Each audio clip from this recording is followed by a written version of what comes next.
Tom. Okay. Right. And Jay, we've got, I see Robin's joined us online. Is there anyone else we're expecting, Jay? All the students are here? Yes. Okay. I think we're all set on administrative end, Tom. Okay, great. Well then, if CATV is ready, all set? They are ready. All right, and I would like to call to order the Norwich Regular School Board meeting of April 6, 2022. And let's get right into it. We've got a busy schedule tonight. So the first thing on our agenda is the agenda review. And I'll turn to folks there in the room to ask if there's anything they would like to see amended, edited, deleted from our agenda this evening. And give me a cue because I can't see all of you. I see nothing, Tom. Okay, Lisa reminded me that I should include in my report later a discussion of committee assignments. So please remind me to do that when we get to that, but I'm happy to consider that then. And we'll do that. I'm again, apologize for not being there tonight. But let's move down the list to public comment. I know some folks are in the room there and we've got 8 attendees online. Now is the moment to raise your hand and comment on anything that is not on this evening's agenda. And I'll give a couple minutes for you to tell me if there's anyone in the room with a hand up, and I'll check the Zoom hands online here. Any public comment in the library tonight? Seeing none, Tom. Okay, and I'm not seeing any online either. So let's move into our regular agenda this evening. And the first one up, and this is a special evening for us, we have a student presentation. And again, this is especially why I'm sorry not to be there today, because I got to see these students and their teachers briefly at work during the March intensive week a couple of weeks ago. So without further ado, I'm going to turn it right over to, teachers Jeannie Kornfeld and Chrissy Morley. And if they want to go from there and start us off with this presentation.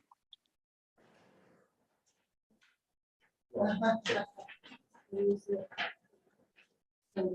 this where you look at consistency? Yeah, I think that would be fine because mostly what we'll be sharing on the screen is that presentation for the folks in Zoom at home. Okay. And then these are our microphones. So where they are right now, I think would be perfect. Great. Okay. Should we introduce ourselves first? Sure. Okay, hello everyone. Thank you so much for having us. This is a insanely cool library. Jealous I didn't go here. My name is Will Barnes. I'm Mia Madden. I'm Mia Madden. I'm Allison Lee. I'm Tolly Daft. All right, let's get right down to it. Slide please. Great. Who are we? We are a group of HHS students and Marion Cross alumni who, during our March intensive, wanted to explore potential solutions to MCS's septic problem. And we see it not only as a problem to be solved, but as an ecological and educational opportunity.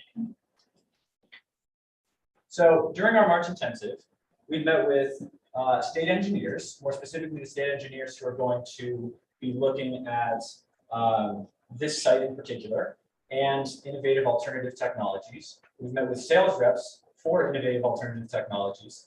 We've met with the facilities directors at King Arthur and at the Montshire Museum and school and business administrators. Another thing that we did in our action-packed March intensive was we toured the Sharon Rest Stop and the Hanover Wastewater Treatment Center. And we toured, by doing this, we toured both an ecologically based and a conventional based wastewater treatment system so that we could fully explore the options before us at Marion Cross. Slide, please. Okay, I made this. I'm very proud.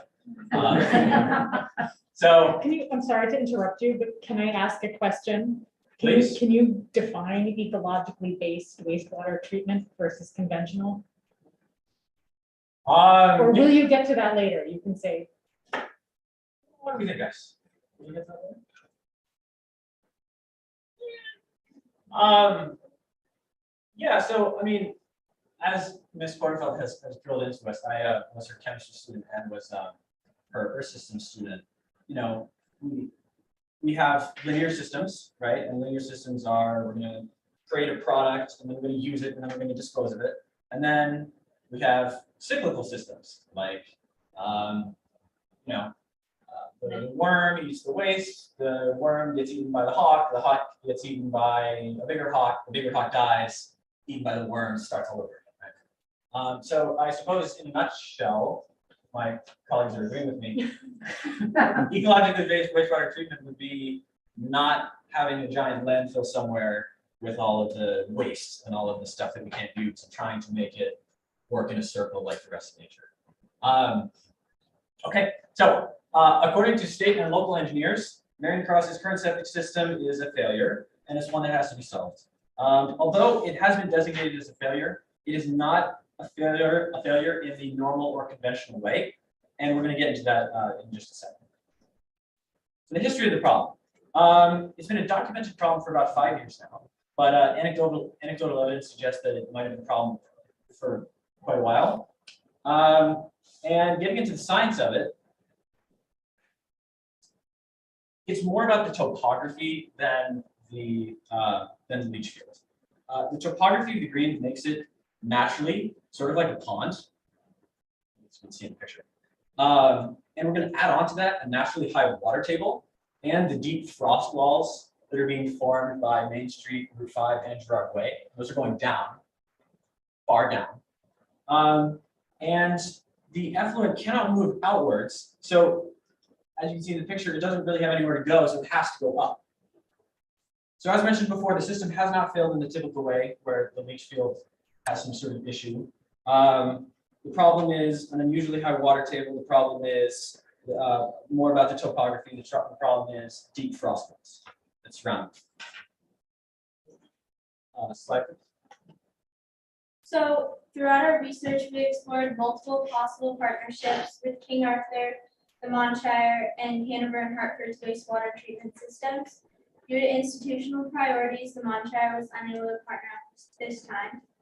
Different needs made partnership with King Arthur not an option, and it is our understanding that sending effluent to Hartford or Hanover is not currently an option.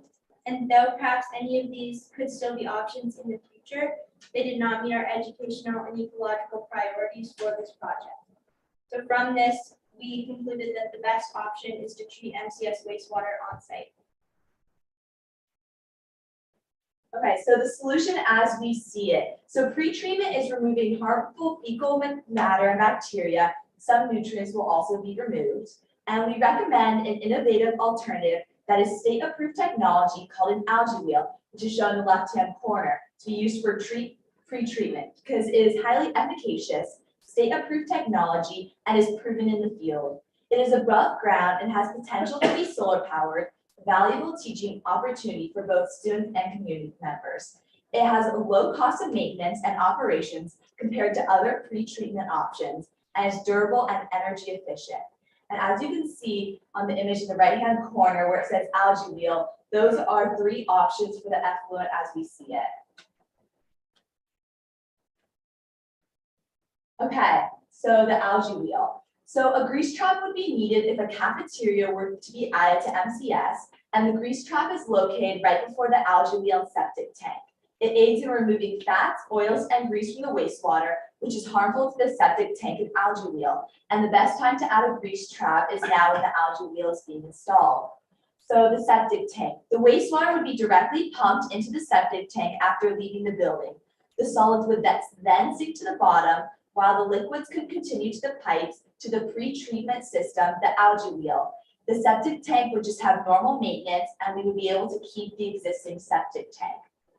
So then the algae wheel, which is a pre-treatment technology that does not replace the septic tank. The wastewater would be pumped into the algae wheel through pipes from the septic tank. So the algae wheel technology has particles of fecal matter that remain in the effluent that come from the septic tanks. The bacteria in the algae wheel decompose the fecal particles, and the algae provide the oxygen for the bacteria to work. The bacteria provide the algae with nutrients for the growth of the algae. And so why we thought the algae wheel was a good option was because it has a proved ecological alternative. It's a learning opportunity for students and adults. lower maintenance, and we hope to generate the power to heat the space using solar energy. And this technology is a lower energy option compared to any off-site treatment options. And so for the question mark is, we know we want to pre-treat and propose the algae wheel, but we will discuss later there are several options for dispersal of the clean effluent. Okay, so an algae unit. For Marion Cross, we estimate we would only need one algae unit for the whole school. However, the system is modular and additional units could be added later. So one unit is 10 by 20 feet, and the estimate we got from Chaplin Associates, the algae wheel contractor, was that one unit is approximately $100,000, and our projected cost, including the structure and installation, is $100,000 to $300,000. One algae wheel can process 2,000 to 10,000 gallons of wastewater per day, and after the water has been processed by the algae wheel, it can be disinfected either by UV light or chlorine. So some ongoing considerations. So we would, due to the living components of the algae wheel and with the school year seasonal plans, a plan would be needed to put in place for the reduced summer input. So an algae wheel operator is $200 to $500 a month, and we would have to pump the algae wheel units annually and do any replacements to the pipe or wheels. And then with the extra algae, we would be able to close the loop, which by using local farmers who could be potentially interested in using the algae wheel as a natural fertilizer. And this meets our goal to close the nutrients loop. So we propose that the algae wheel will go where the X is right on the screen, where the current playground is located, and that the playground be moved to somewhere on the Norwich Green. In addition, the current playground is also rapidly deteriorating, and so it has been suggested that a new playground be built to replace it. And so in the process of moving the old playground, we could build the new playground on the Norwich Green instead. The algae wheel needs to be at least 25 feet away from the walls of the building, and also requires a sunny location so that the algae in the algae wheel can undergo photosynthesis and produce oxygen for the bacteria. However, as you can see highlighted in blue, those trees right there might cast a shadow that will block the sunlight from reaching the algae wheel, especially on shorter days when the sun is lower in the horizon. Because of this, we will have to ask St. Barnabas if they can either trim or cut down these pine trees. If they choose to cut down the pine trees, we can ask them to replace them with native plants that are simply shorter than the current trees right now. And so for more visual, the red is where the algae wheel would go, and then the purple represents the moving of the playground somewhere onto the Norwich Green. And then to the right is a bird's eye visual of what it would look like. So we explored many options for dispersing the clean, sanitized water that would come from the algae wheel, and we've come up with 3 options that we would recommend. It's important to know that this is clean water being dispersed, and although some of these options involve leach fields, they wouldn't have the same role that leach fields traditionally have in septic systems. So our first option that we'd recommend is the Perk-Right system. Perk-Right is a system that pumps treated wastewater into a network of pipes with little holes that release the water evenly over a large area. Perk-Right must be installed at least 6 inches underground. We're recommending Perk-Right because it's easily scalable, which would be important for future expansion of the school. It also comes with an energy efficient pumping system. It has low maintenance and operation costs. It would work with the algae wheel system. It would be spread over the whole green, which would help irrigate the green and provide nutrients for grass and plants. Using the Perk-Right system, we would not need to create any new leach fields, and the system would also be easy to turn off during the summer when water flow is lower. And you can see some pictures of the system on the screen. Along with the Perk-Right system, we would recommend adding a garden somewhere on the green. The nutrients, especially phosphorus and nitrogen, and the water from the treated effluent are perfect for growing plants. A garden would be educational. It would help students and the community understand their waste is another organism's food, which emphasizes our connection with the world around us.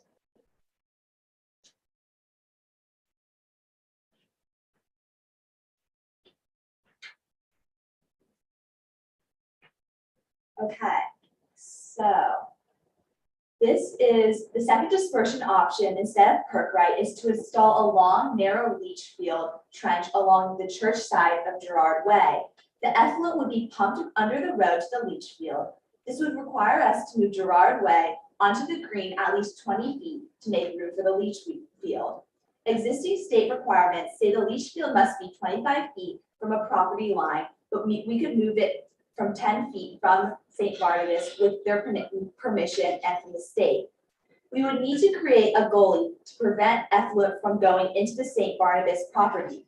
The old road and compacted soil underneath it would be replaced with new perkable soil to create a new leach field.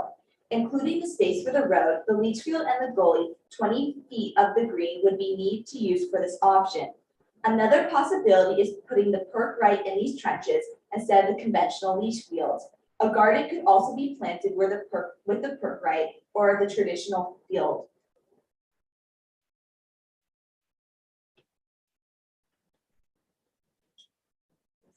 Okay, store and dose. So currently the leach fields on Marion Cross Green cannot accept the amount of water flowing in during the winter from January to April due to the frost walls that form that Leo previously mentioned. The store and dose method would use the current leach field along with the new leach field. The store and dose method would be used along with the algae wheel and would send water to the current leach fields until the water level gets too high. Then the water would be sent into a new leach field positioned on the other side of the frost wall formed by Gerard Way. This system requires that the undersurface water levels to be checked often, weekly. Fortunately, there are already monitoring wells in place to take these measurements.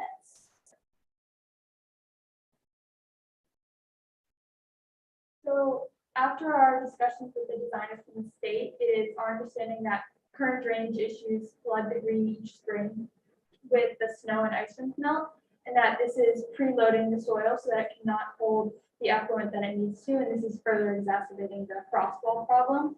So the entire green is sort of sloped inwards towards the middle on all sides right now, which is turning the middle into a very wet area each spring and throughout the winter when it thaws. So the designers from the state of Vermont recommend that we regrate and fill the green to make it slope downwards toward Main Street and outwards towards the streets. So this could be either supported by a wall next to the school with stairs built onto the hill so it could get up to the green, and then water would be able to drain down toward Main Street. And the slope would be very gradual. There would be catch basins along the edge of the green on Main Street and Gerard Way and Route 5, so that it would be convex and kind of shed the water off to the sides. Drainage is an issue that needs to be addressed with the sewer problem because it is adding to the problem.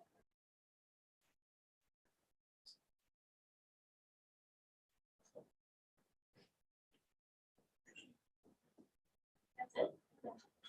Thank you.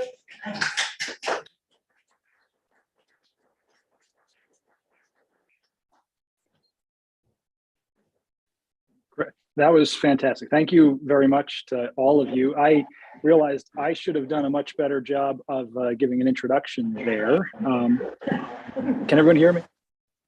Yep.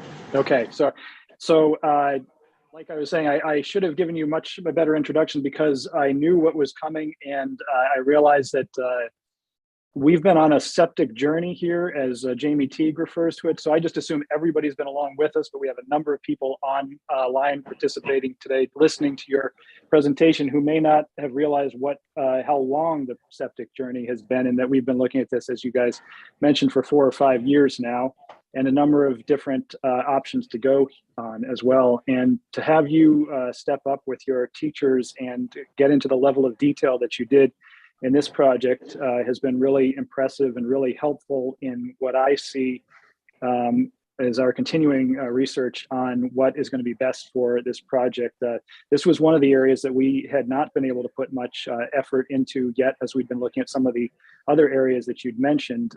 But the level of detail, the people you've reached out to, the considerations you've made throughout this whole process have been phenomenal. And And given that it's a March intensive, I just got to say this is really what I think March intensive is all about, to give opportunities like this to students at the high school to really dig into a topical area and come up with some potential good solutions while learning along the way here as well, and providing, frankly, a public good to all of us here.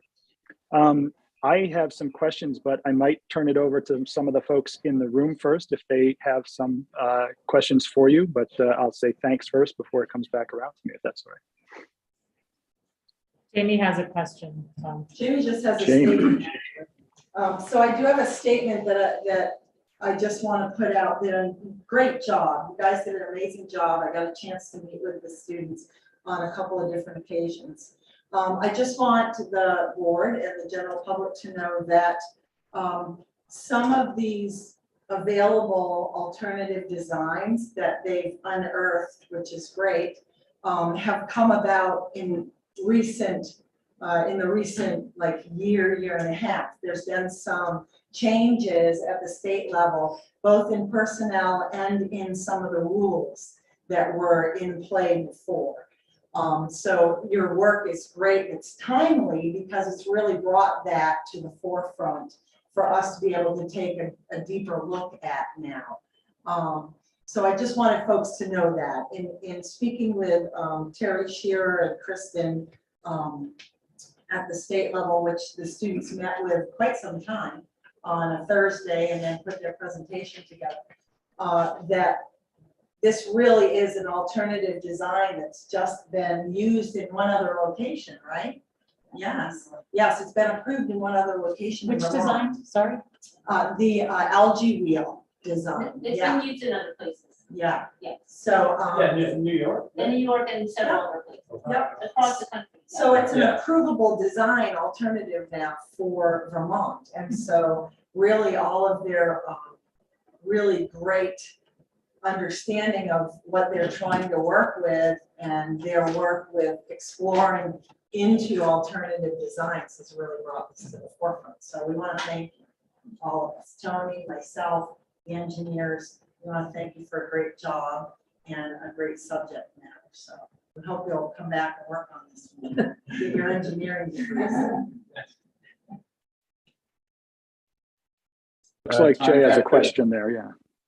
First, I want to echo the thanks and just admiration for a wonderful job. I was curious about what happens to the algae wheel in the wintertime.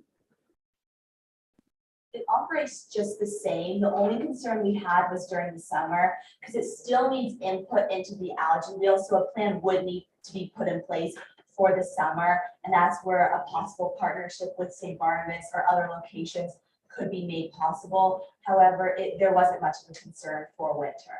So is it the greenhouse that then allows it to? Yes, Okay. Yeah, it would be heated by the greenhouse. Oh, okay, great. Tom, you got a couple board members here. You want to go to Great. Garrett? Just go quick to the last slide where you guys talked about raising the field. So that would have to be done over the pipes that go back and forth regardless, or was that just kind of another, if that was kind of tacked on, or if that was part of, like, is that also a necessary? Because obviously that could actually obviously be part of the problem already. So the design from the state told us that we should do the regrading of the green before we would install the perforate, and that's sort of started as part of the same process to install the perforate. We would be so to like re-flatten the green would happen as we install the perforate. And so what about, would you have to remove the existing leach field up there? Isn't there? Yeah, so No, can you install it underneath it or is it above it? that'll be above it. I just worried, I helped roll up the hockey rink last night, so I happened to be here at the wrong time. And I mean, they're saying, you know, we can't drive a truck this way, but it's bring it all the way to that side. So thank you. Lily? My burning question for you is, has anyone smelled an algae wheel? Does it smell? Like, is it contained in its greenhouse, or are we gonna be smelling the sewage coming out and effluent as it goes into the algae wheel? Well, we actually heard from, one of the algae wheel contractors had actually been to the algae wheel in New York and said that it wasn't a problem with it. Yeah. Not a problem, or it's 20 feet from the library at school and it's gonna No, be it's- coming in it's- through open windows? No, it's not. Okay. And this is also, the one in New York is being used for an entire town, which is like a much larger scale than it would be used here. So if it's not a problem there, then it definitely. We've got Sean in the room with a question, Tom. Take it away, Sean. Are there any of these algebras that are located in schools? Research about kids, some kids are very curious, playing around with any safety concerns. There's one in the school yet. I know there's the one from the town, but I don't believe it should be as much of a problem since there is like a barrier around the algae wheels themselves. How deep is the pit? It wasn't that deep from the video we saw. It seemed like it was maybe a couple of feet.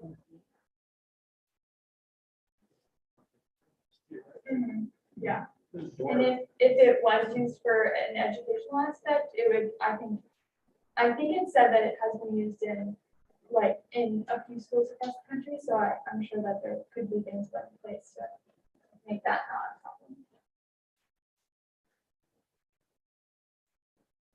Tom, that looks like all of the questions in the room at the moment. Okay, I have some more, but there's a barking dog in the background. So I'll first ask the attendees if they have any questions first.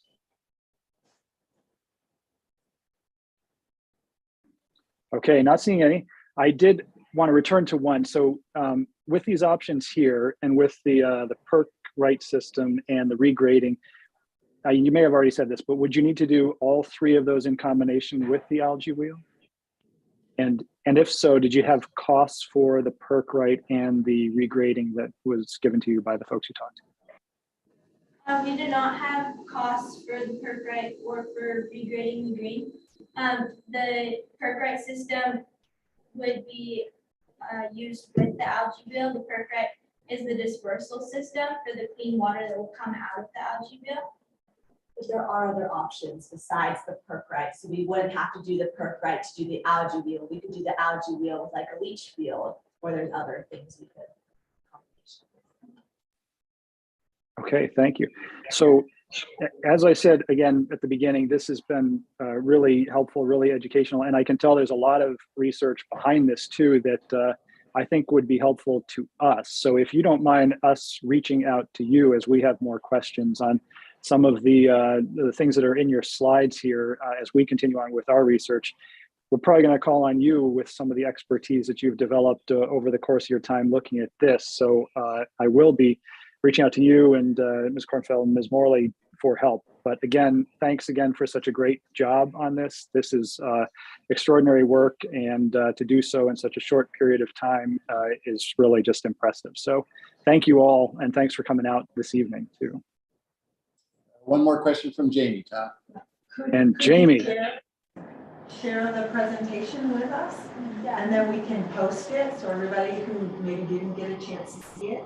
Yeah, of course. That would be wonderful, thank you.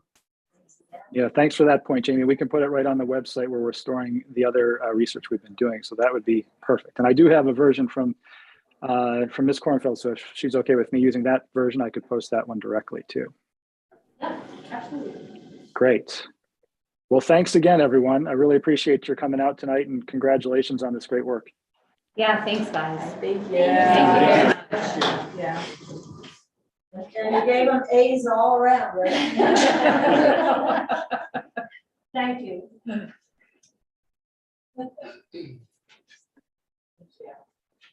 All right. It's always nice to get something different from the normal agenda going, and especially when it's so informative. So let's return to the agenda, and we'll move on down our list. And we have got our PTO report up next, and I believe I saw Stephanie in the attendees. So I'll try to bring her over. There she is.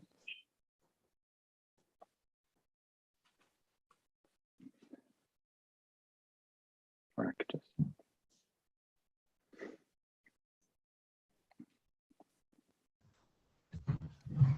Hi, Stephanie. Hi, good evening, everyone. PTO news for the month of, we're in, well, March and beginning of April. In March, we had our bingo night, which was online, and we had a repeat from online bingo from the year before. It was fun, a lot of fun. And even the greatest part about it was, even though we ran out of prizes or we gave all the prizes away, the kids still wanted to play just for the fun of it without the prizes. So that was pretty cool and pretty sweet. We did our spring grants. The award letters went out, I think, yesterday. 5 grants were awarded. Chairs and bean bags for the library. A new chess club for the 3rd graders, some new magnets for the 3rd graders, and a rug and some Lego sets for the tech room and tech supplies. So it was nice to say yes to everything and get some really good grants for the spring. Total about a little under $3,000. We had our April meeting a little bit different. Instead of having it after you guys on a Thursday night, we had it last night on Tuesday night, outside in person, which was nice at the Gerard Fire Pit. And during that meeting, we elected our officers for next year. So Rebecca Reed and Molly Riordan will be the co-chairs next year. Christina Aquila and Leah Fosco will stay on as treasurer and secretary. We are in need of another co-chair to kind of help Rebecca and Molly next year. And then the year after, they would take on the lead position. So we're still looking for that, but we can proceed without that. Upcoming events, Mud Stomp. We're going to be doing May 22nd in person at MCS Gym again. I've never been, but from what everybody says, it's awesome. So I'm really looking forward to that. We have David Millstone, the person who's been calling in the past, and he has a, I can't remember her name right now, but a woman accompanying him on piano, and then family members making up the rest of the musicians, MCS family members, which is pretty awesome. So that will be on the 22nd. And then we have Teacher Appreciation coming up and Pi Day, and then Bike to School. And then our final meeting for Volunteer Appreciation is May 5th, which is kind of crazy that we're already approaching the end of the year. So anybody have any questions?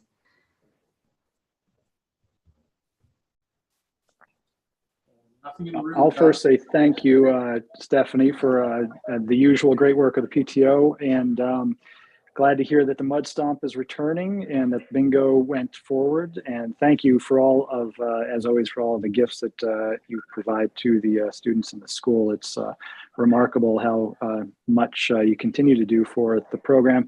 And I'll say this before we wrap up here, but thank you for your service on the PTO too over the past couple of years, and handing off to Molly and Rebecca. We'll look forward to working with them, but thank you so much for what you've done in an incredibly challenging period of time to gather people together to do these types of volunteer activities. So I'll just say that, thanks for now, and then turn it over if Neil, if there's anyone else in the room there who has questions. I see no questions in the room, Tom. Okay, thanks so much, Stephanie. Good night.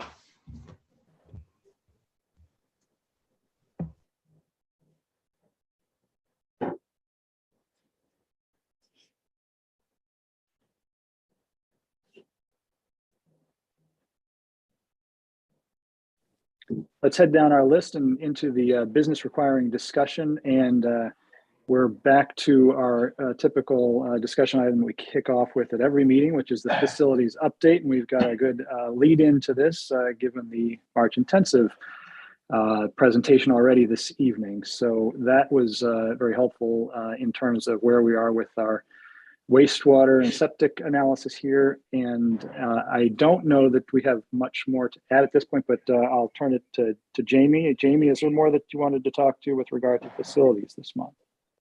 There's, and Tony's here with us tonight as well, Tom. Great. So I think we should discuss the septic and what's been going on the last month.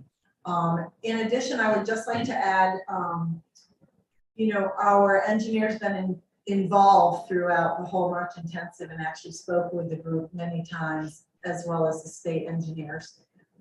There are a couple of other parts to the alternative design that we'll also be looking into. One of them is the possibility of being able to use our own beds still, if the water coming out is shown to be swimming water quality. You can sometimes have what they call controlled breakout if the water is that clean. So there's some other pieces to that. We still need to do some testing on our strength, and we can't test our strength until we start dosing our fields again. We have not started dosing the fields, even though it's April 1st, for a very specific reason. I'll let Tony speak to that because he was directly involved in some other information that was brought to light that kind of dovetails into what the kids were saying about the bowl that we have out here. Right, so Tony here. For a few years now, we've been watching the drainage on the green and how it all flows to the southwest or to the south southerly portion of the green. And so some concerns came to light from the community of smells and or sightings of groundwater. So we decided to take samples of the stormwater and of the soil. And on our initial stormwater samples, we actually had received a hit of E. coli in the water, which was above the level of swimming pool quality allowed with E. coli in either lakes, pools, and rivers. So we immediately fenced off an area out there where that was, well, we took a few samples and we only received negative results from the other samples and a positive one only. So we sectioned off that area of the green, which is right here on the most southern part of Broadway. And our process was to retest a few days after that. And we did that. 3 days later, we took more samples from the same spot and other locations around the green, and all of the samples came back negative at that point. So I'm told from different ecologists and lab folks that, you know, E. coli comes from many sources. It's in the water from animal feces and other things and runoff from maybe somebody else's leach field or whatever. So, but we did a series of 3 or 4 rounds of sampling, and all of the latter samples came back negative. So we are pretty confident that the issue was a localized issue. It was in the stormwater that I collected, the ice melt and snow melt, and the runoff at the end of the green where all the water comes from the north to the south. So that was good news. And the smell, I don't have an answer for the smells that people smell out there. I used to smell it when our leach field effluent rose to the top of the green and you could see it and smell it out there. We don't seem to have that since we're doing the pumping of tanks. So, and one of the most important parts of that is really, in speaking with Tony and our engineer Tom, you know, and folks even at the state, you know, level, because we report it to Terry Shearer, who's our local person at the state level, is that we're not dosing our beds, okay, and we haven't been. So there's no way that that's being caused by us. So Tony also took some tests at the storm drains coming down the side of Main Street. They were non-conclusive. And so that's why we haven't started dosing again. We want to try that one more time, you know, maybe with this next big rain event tomorrow night in the storm drains, to see if we can localize what drain it may be coming into, because that's very important for us to be able to document as we move forward with some of these alternative designs that we want to look at.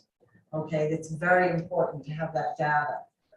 So we've been, you know, working through what some of the possibilities may be, and, you know, with an eye on what we're hoping to maybe keep an alternative system closer to us that will be, you know, a more reasonable cost perhaps than what we were looking at, and education. You're gonna be on the map. You're gonna have people coming to learn about stuff here. So that's the septic. Anything else? So we're not dosing yet. Not dosing yet. We would have turned on our leach field on April 1st, because that's, we're pretty confident the frost is out of the ground, and we did this last year, and the septic system does work when there's no frost in the ground. It works as designed. But caution, we're going to hold off for a few more weeks. It's relatively inexpensive to pump the tanks, and we're going to do a little more gathering of water samples and more soil samples if we see a concern out there. I did take some soil samples also, which I might not have mentioned, and they also came back negative with fecal coli. So we're trying to make sure the kids are safe, the faculty is safe, and the public who visit the property is safe. And Tony, you may have said this, but it's been shut down since December 1st, correct? Correct. When we got into this a few years ago, you know, we made the decision that 4 months, December, January, February, and March, were our worst months of frost. And the state agreed, and we went with that operation, pumping the tanks instead of dousing our field. That's, in my opinion, that I've been here now 5 years, it's been a tremendous move forward, because I've seen it at its worst out there. I'm pretty confident we're not producing any smells, or well, could be doing smells, but any effluent out there that might come. This is your third year then pumping the tanks? This is our second. Second year. Yes. Third. It No, really is and it's only our second year. Sorry, I might have got that wrong. Apologies to the public. We dealt with the effluent rising to the green. I have for this is my 6th winter, so 4 winters. We tried different things. We talked to engineers at the time, and Right. yeah, Alternative we doses. tried, you know, alternating our pump cycles. We tried to aerate the field. We tried to keep. I don't know if anybody remembers, but we fenced off the leach fields one winter because, and this is some of my concerns with any leach field that's on the property is you're not supposed to have traffic on it, whether it's foot traffic, any type of traffic, because it compacts the soil, and it hinders the process of the evaporation of the effluent. So, I don't know if either one of you, but have you spoken to St. Barnabas about any of the Yes. March intensive plans? Yes. They're okay with? We've met with them in one of their, we met with the pastor and one of the trustees. They're very excited and wanted to do anything that they could to be a part of it and to move it forward if they needed to. And what about extending into Milk Fry and the wetland there? Is that? Yeah, I don't know that would actually extend into that section. They were really, when the students were talking about bringing it up here, it would actually come right up where the road is. And then the road would be relocated off to the lake. And we had earlier discussions a couple of years ago, I think, before COVID, about potentially looking at something similar to that. But again, when we had asked that question, that alternative type of design, because we talked about putting a really long leach field all the way down Girard Way and then moving the road over and making an exit, you know, an alternative exit. And it wasn't an option at that point. So it's great to know that that's, you know, that's then opened up, because basically what you're doing with a treatment, any kind of pre-treatment, is you're bringing it to a quality that where if there is a breakout, it's not hazardous, basically, right? So, you know, that's, and the nutrients that are there are beneficial to plant life. So it's all great news, and we're gonna move forward once we start dowsing and testing the strength. That's one of the next steps in the process. And then reach out to Tom's point, reach out to some of these other alternative to get the costs, right? We're hoping, and we need to discuss it as an administration and possibly in a long-term plan about whether it does make more sense to move some of that to a different location, or, and we had the conversation with the students as well, or using our beds even on a temporary basis, because, you know, moving or dosing the effluent water to another location can be redirected after an algae wheel is put in. They're actually quite portable. Assuming you don't put big buildings around them, right? So. That's why I liked your question about the smell. I don't know how, I'd love to, I'm gonna have to visit some of these places. All I can think of is a scummy pond. Yeah. And And it's, that, you know, there'd be a green, there'd be a building out there. But yeah, there's gonna be smell associated with it. How does that fit? Yeah. And you know, our system is vented now. I don't know if there's a vent on the other side of Gerard Way, and that could be smells that people smell. yeah. You know, with the low pressure of the air and the way the wind blows, I'm not sure.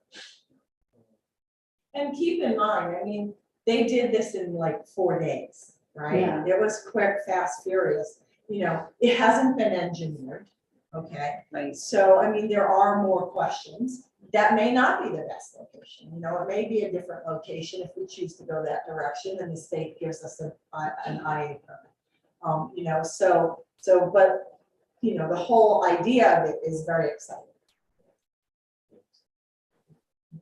So want to talk about the fire system? Jamie, before we move on, can we just, I've got one thing about the septic too, and just to follow up on a point you just made too, is that we are obviously continuing our review of the other options, which do include Dresden Fields as well, and potential with Hanover connection too. I know that you've been in touch with folks there too. So those are not off our table. They are still very much in consideration as we move ahead here. I don't know if you want to add anything to that, but I do see a hand up as well from Mark Aquila, and I suspect that the question is related to septic, so maybe you want to take that now. Sure. You can ask your question, just state your name and where you live. Thanks, Tom. Mark Aquila on New Boston Road in Norwich. You correctly assumed that my question was on the septic, so great job. First of all, I just want to say, for all the folks involved, thanks for being very responsive over the past couple of weeks to inquiries from myself and from some other folks in the community. I noticed the cores were dug. I noticed the cordoned off area. I appreciate that the tests were made, and I'm glad that we cordoned off that area for a bit. From a bigger picture, I guess, is the plan just to pump in the winter until there's a longer term solution? Can you guys address that for now or no? From Tony Daigle Facilities here. Yes, that is our solution at the moment. That's our approved solution. Yeah, and I might have stated that in an email to you that it does work now, but it's not, we don't look at that as a long-term solution. It's just a temporary solution to keep, you know, to keep the green as clean as possible as we can. Because I don't know how long you've been here, Mark, but it was pretty bad out there for a number of years. Yep. Thanks, Tony. Can I ask a follow-up question? Sure. Go ahead, Mark. Sorry. I want to make sure I wasn't breaking the rules. No, thanks, Tony. I've been here 10 years. I appreciate that. You said it's not a long-term solution. Is it an approved by Terry Shearer 3-year plan, 5-year plan? Like, can you give any guidance on that? He did not put a limit on it, Mark. He has approved it, knowing that we are working towards a solution that they will eventually have to approve. Okay. Great. Thank you so much. He's been briefed, Mark, every step of the way. We've kept him completely involved. Great. No, I assume so. Thank you. That's all for today. Thank you. All right, Jamie and Tony, thanks very much. So there's 3 other facility sections that we're doing. I figured. our fire suppression system. Yeah, to give a quick update on the fire suppression system, more life safety than anything, it's not a, oh, well, there's a, yes, Jamie's Yes. correct, there is a small suppression system that we are installing in the kitchen. To get our kitchen exhaust system over the cooking equipment working again. So that's almost complete. Actually, that'll be completed tomorrow, once the electrician comes in and puts in a contact. So that's related more to kitchen equipment, but the other part on life safety is we embarked on, upgrading the fire alarm system here at Mary Cross, which included a new panel, all new devices, smokes and horns and strobes, and then we will be, our last phase will be adding door magnets to the classrooms, so when we keep the fire marshal happy when he comes through and sees.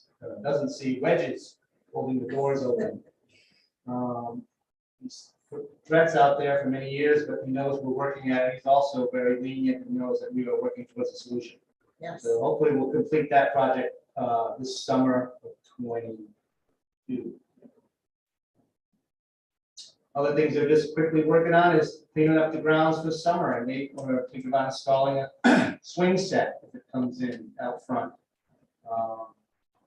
And then just other improvements to the grounds. Of course, we're not trying to do too much because we don't know how all this septic equipment will lay out, and road fixing and sidewalk fixing and planting new trees and awning beds and all this stuff.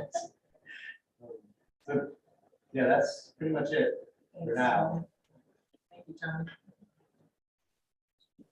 Tony, are we able to do a lot of this stuff in-house, or are you having to go out to subcontract? And if so, are you seeing lots of challenges with the difficulty in scheduling given shortages of the various organizations that do this type of work?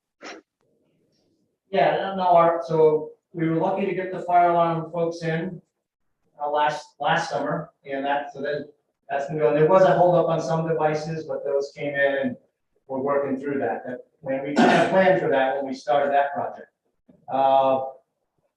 Other projects, getting the hood back online has been fairly easy.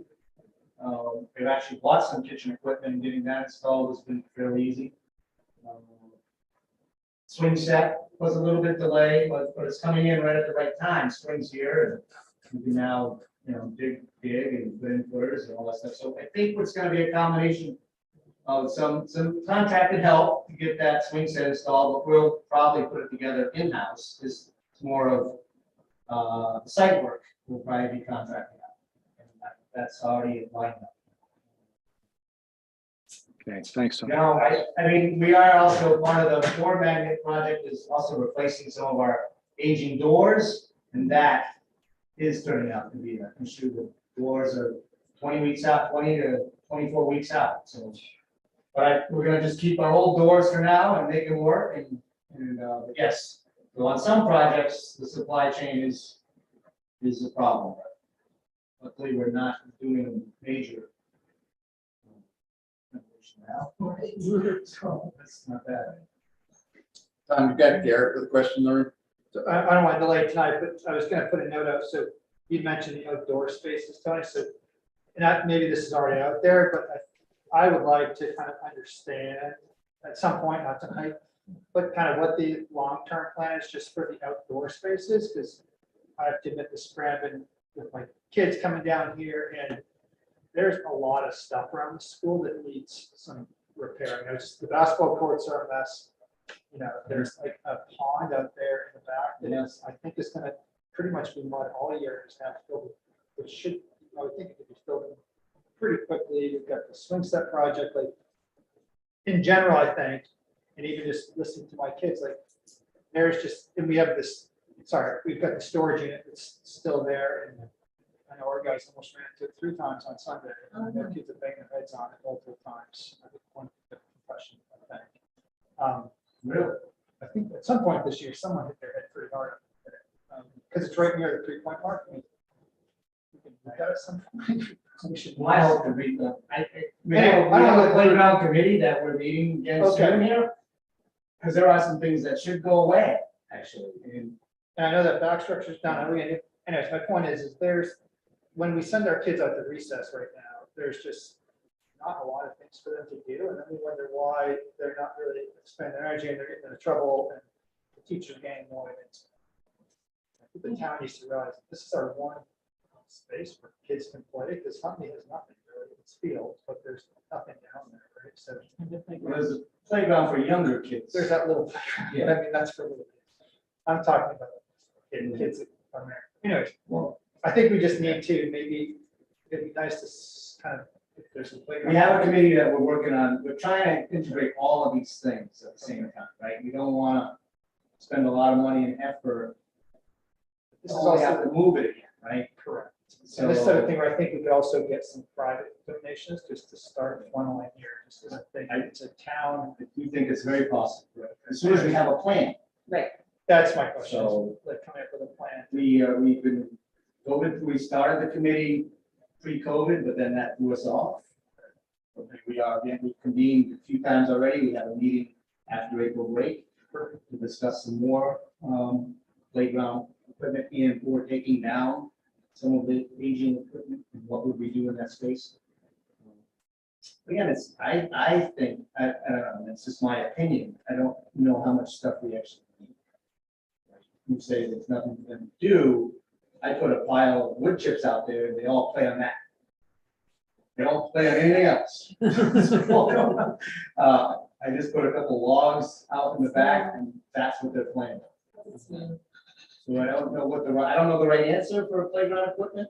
Well, I'm just, again, Trying to work basketball out. courts, that, from a budgeting perspective, I mean, they're all prepped and they're fitting. And the basketball Yes. stuff, I mean, there's a lot of stuff that needs.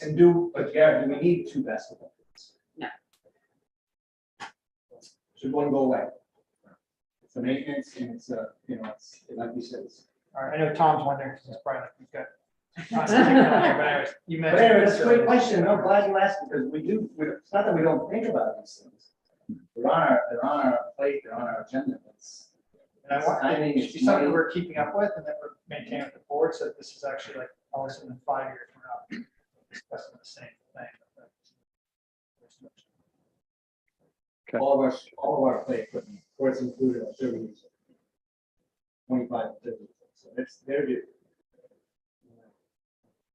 And sorry, I mean, not to belabor this, but I'm assuming, Tony, that this committee would also be looking at the forest space and the trails, or no? No. That's a different one. Okay. We don't- That's on our list of. Yeah, we don't actually have a committee for that. That's more of an administrative thing, right? Okay. That's on our list. Okay. We'll let you get to your list. I'll make a note. Okay, so are we good in the room there? I think I would like to move along.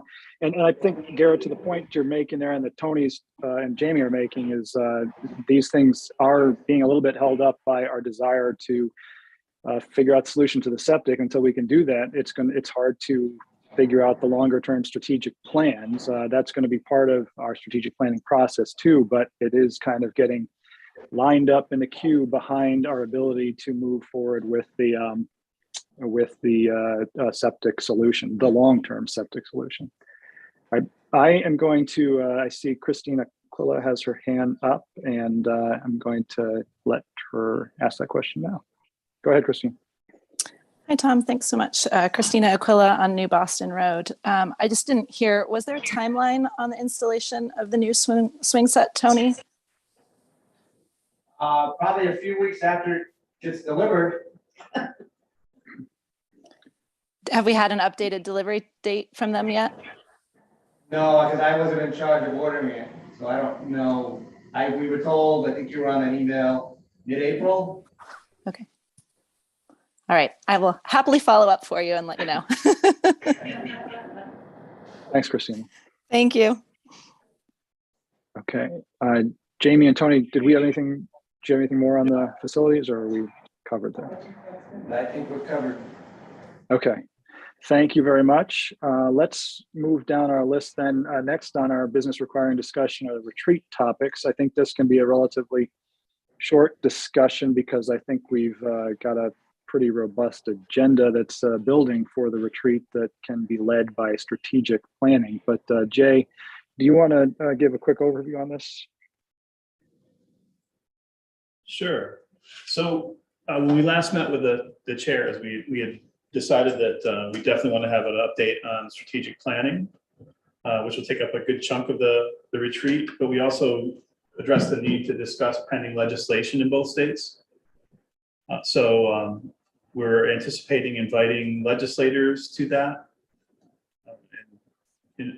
Like we did, I think, 2 years ago, maybe, when we had members of the delegations, especially those who are involved directly with any sort of education committee or Ways and Means as well. So those would be two of the major issues that we'll be bringing up in the course of the retreat. Great. And I just wanted to give board members a chance to chime in here too. I think we have talked about this in other venues as well, but if you do have anything, I think we have heard from folks via email, but the day is going to be pretty full just with those two discussions. Did any other board members want to add anything to this strategic plan agenda at this point? Okay, Jay? I think that it is important to bring up too, that I think there were a few folks that mentioned that they wouldn't be able to be attending the retreat on that Saturday. And so there was some thought that we could consider an alternative, like we've done it in the evening in the past, or over a course of a couple of evenings. So something else to consider. It probably would make sense to have Ryan poll everybody to see their availability on the 14th. She has sent that out, and she did. I am one of the ones who cannot attend, but I know she's gathering that now. I think most have responded to her, but that would be good to get that polling from her soon. Okay. So Right. to be continued. To be continued, yes. All right, thank you, Jay. As mentioned, if things pop into your mind with regards to the retreat, do reach out to us, to Jay, with any thoughts on those. Let's continue down our business requiring discussion list. The next item is the meals program. We've got this on here because there are several things percolating at the state and national levels. And I know Jamie's got some other things that she wanted to discuss. Again, this gets back to considerations of our own food service, considerations of kitchen expansion use, and other things. But I'll turn it over to you, Jamie, and then maybe I'll refer board members to a couple of articles that have come out recently with regard to some planning at the state level and funds being infused into school meal plans. But go ahead, Jamie. Sure, so I thought it was important to discuss this. The administration, has been having a lot of discussions since November probably about this. Well, since our last meeting where we discussed it with the parents and all who were present. And we've been looking towards what needs to occur in that space in order to increase the quality of what's being served. As Tony mentioned, we have bought some equipment with some of the funds that we had from the prior year when we were running the seamless summer food service program. And so we've also, I think, are going to have some donations for some other equipment that we're going to be able to procure. We're just still working through the where and what size on that. So as you may or may not know, for everybody, there is a bill right now at the legislature in the state of Vermont to have free breakfast and lunch for all school children in the state of Vermont. And I think that they are really hoping to kick that off with the next school year. In addition, I have heard actually just today in meeting with our food service providers that there's a bill in Congress at the national level to extend the SSL. And that's what it stands for. It's a MSLP based free food service program that was extended. Summer food service wasn't, but the SSL program was this past year. The feds said they were not going to extend it again, but it looks like that might get legs and get pushed through. So either way, it's made us really look here at the possibility of joining the National School Lunch Program, or let's put it this way. if the state of Vermont passes that bill, we will no longer get a waiver. Okay, we will be required to participate in MSLP, which is fine. We can do it. And so at that point, we will need to go out to bid for a food service vendor because that's how it works. Luckily, I've done this before, so we'll be good. And so has Sean, you know, and so has the rest of the administration here. So we'll work through that and make the changes that need to occur for next fall.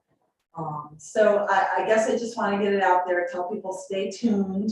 Part of whether or not we can actually prep and produce on site really is the septic system. As the students mentioned, you have to have a grease trap, you have to have treatment in place, you know, all of that. That's not a problem. We actually have some of that that's already in existence. It's a matter of making sure it's the right size for what we're looking at. That though, coupled with the other issues that we have, I don't know if that's approved. We will work through that as we're working through the rest of our questions about the alternative potential measures that we might be able to use. That being said, if that's not a possibility, then we would still look to a vendor, whether it's the same one we have or another one close by, to do, you know, to do a master prep offsite with a finished prep, perhaps on site, to make it more like a batch cooking so it's fresher when it's served. And we've procured that equipment in order to do that. So just wanted to update everybody, Tom, on where we're at. I've not had a chance to go out and see. They haven't taken a final vote, I don't think, on S100, because it's S100, right? It is S100, and I did not check. The latest news that I had was they were possibly voting on it today. Oh, today, Tuesday. Well, but it wouldn't be the final vote. That would just be, I believe, in House Ed, possibly. Then it would get passed on. House Ways and Means, right? So that's all about food that I have, unless Sean wants to add it. No, I'll just add that I think we're making great progress in getting what we need so that whatever we decide, we'll have the equipment space set up. We left out one important piece, perhaps. And that's how we're gonna serve, where we're gonna have lunch. So we're looking at serving kids in the gymnasium, transition to having, actually will solve a few problems in the building, to have kids eating lunch together in the gymnasium. Tony has found some tables for us, so that won't be an expense. And I think that kids will enjoy, with the right type of supervision and the right parameters, will enjoy seeing each other at lunchtime. So we're working through a lot of possibilities. Sean broke up when you said where you might be doing lunch. Could you just repeat that for those of us online? That's what I was afraid of. Yeah. We are considering doing lunch in the gymnasium over a period of probably an hour and 40 minutes. Probably four turns. Usually that's how it's done, 4 turns, 25 minutes-ish. Kids around. So you'd roll out protective flooring, some tables, and in and out? Not sure yet. Okay. We would roll out tables, but we're just gonna go a little heavy on the floor maintenance. It's not unusual. I'd say 70, probably 60% of your small schools in Vermont use their gymnasiums for cafeteria. In Serving. stages, Yeah, auditorium. absolutely. Yeah. My- So Mine it's did. really, Yeah. not unusual. Okay. All right. Thanks for the update. One thing I was thinking we could do, and Jay, I'll ask Ryan to help with this, is get posted to this discussion item after the fact, some of the articles, maybe S100 and then the corresponding House bill that are coming out too, so people can reference those through board docs in the future too. Great. All right. Thanks for that update on the meals program, Jamie. Next on our list, business requiring discussion is item D, residency / tuition. And I know this is one that Jay has asked to include here. So I'm going to turn it over immediately to Jay for the background on this one. Great, and I appreciate, I know we've a lengthy agenda, and this is one of those things that we won't resolve this evening, but I want to get it out there for at least a preliminary discussion. Each year, I'm approached by parents on either side of the river who have circumstances that compel them to request that that they can send their children to the other state's school. So I've had Norwich parents who've asked for one reason or another to be able to send their kids either to Ray or RMS, and that would be sixth graders. And then I most recently had a request from a family that's moving to Norwich and has a child in fifth grade and would like to have their child stay with their class and move to sixth grade at RMS. Instead of leaving for 1 year, going to Marion Cross, and then the next year going to RMS. Well, right now we have no policy that allows that. In fact, that would be a tuition situation. And there's no policy that allows me to grant a waiver in a situation like that to me is reasonable. And then layer on that the financial considerations involved with tuition and that sort of thing. So I really think that it's time for us to consider, maybe within the context of the policy committee, making some provision for situations in which parents make these requests and having a good way to deal with them other than to simply say that we can't do that. 2 superintendents ago, there was an administrative dictate that came down that said that nobody could attend schools in the other districts, even on a tuition basis. Though that's not supported by policy that I can find anywhere. It was simply a memo that came out from then Superintendent Gerson's office. I haven't followed that. We've allowed, and the boards have allowed families to pay tuition to privately send their kids to either side of the river.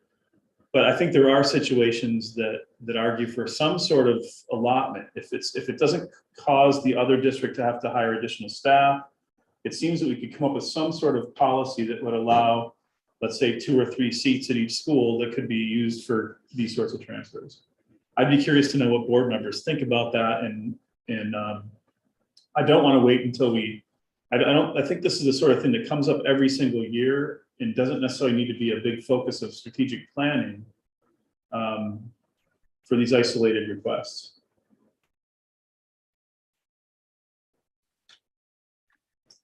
I don't want to get into too lengthy a discussion here, but do any board members have some initial thoughts that they'd like to express at this point?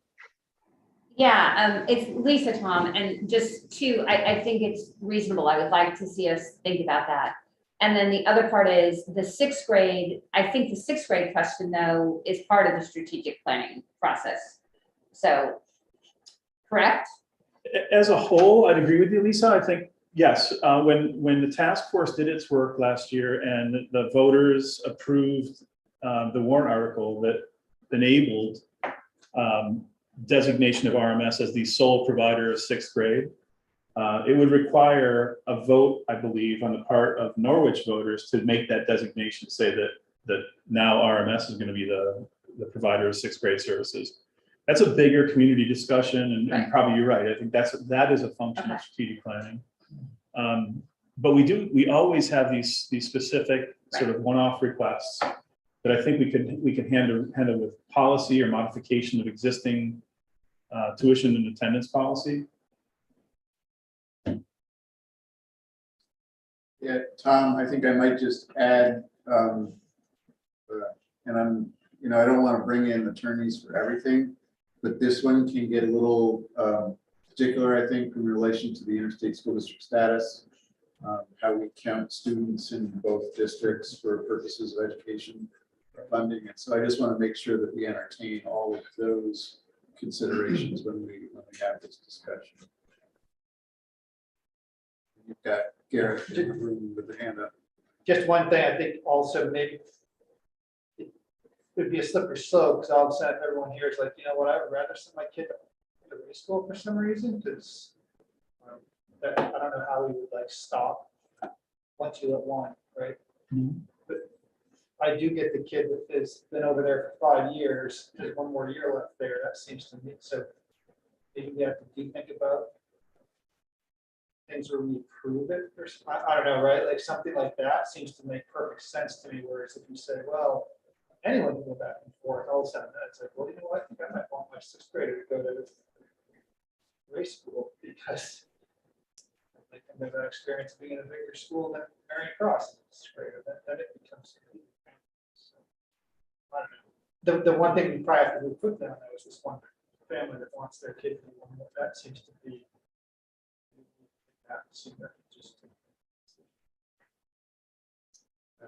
Jay's got his stand up. Yeah, sorry, just go ahead. I can't, it doesn't follow as quickly as I'd hope. So that's, I guess, what I'm asking is that if the board thinks it's worth the policy committee entertaining at least a short-term discussion about what to do in these cases. There are provisions in the existing policy that give me the ability on a case-by-case basis to do things like waiving tuitions for seniors or juniors at the high school that are in this sort of situation.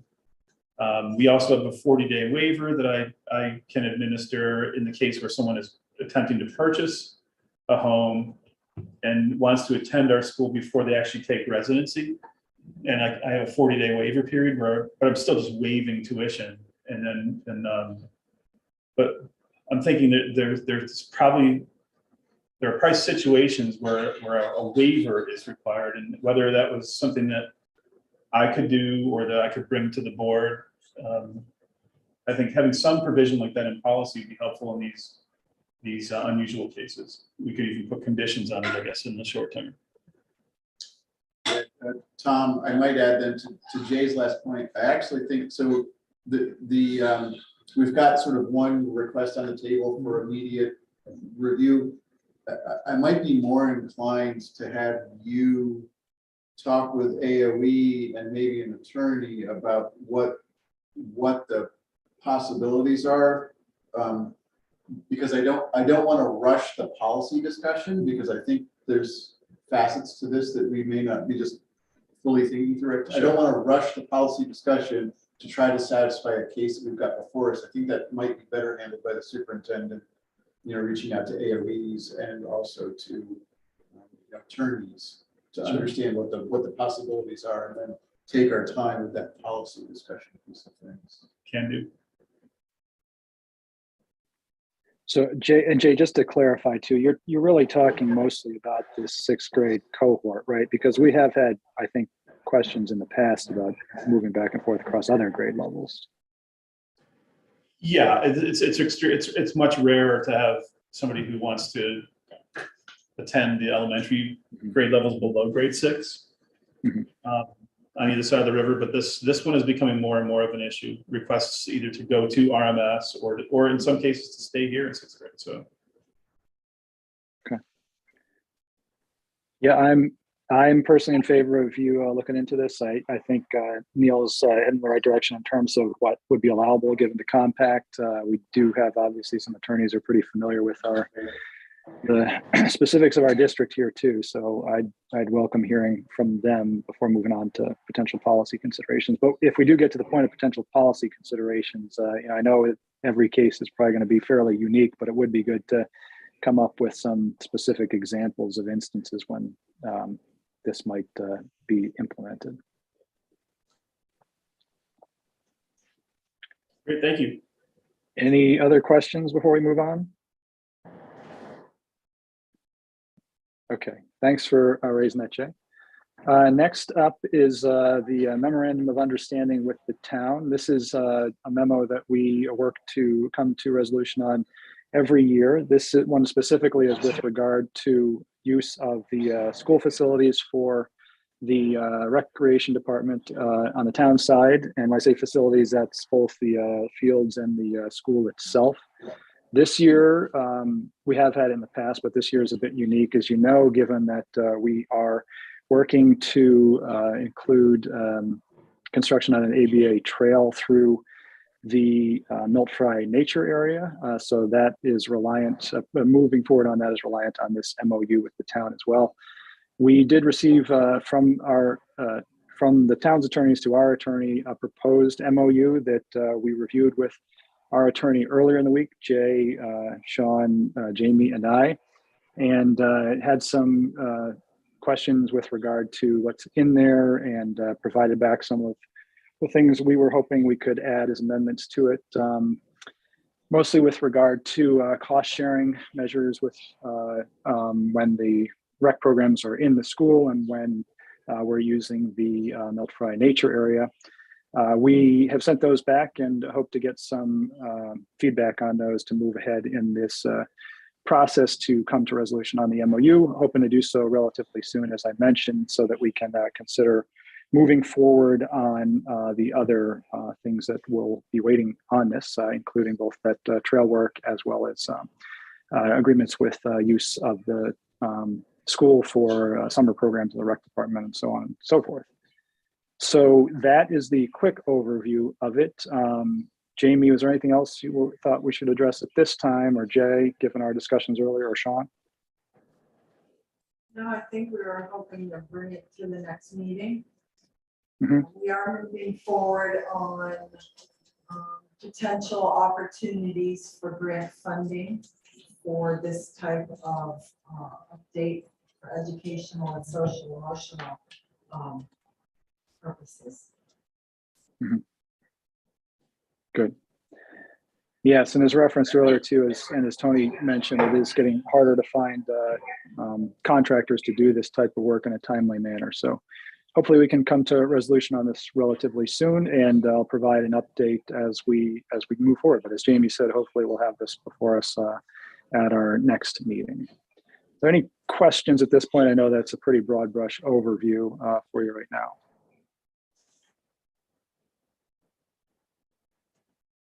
Okay. I can't see everybody, but I'm assuming there are no questions. Nothing in the room, Tom. All right, thank you, Neil. All right, with that, I think we can move on down our list, and the next item F, is a summary of the special meeting on the weighting study, which took place on March 24th, maybe, a couple of weeks ago.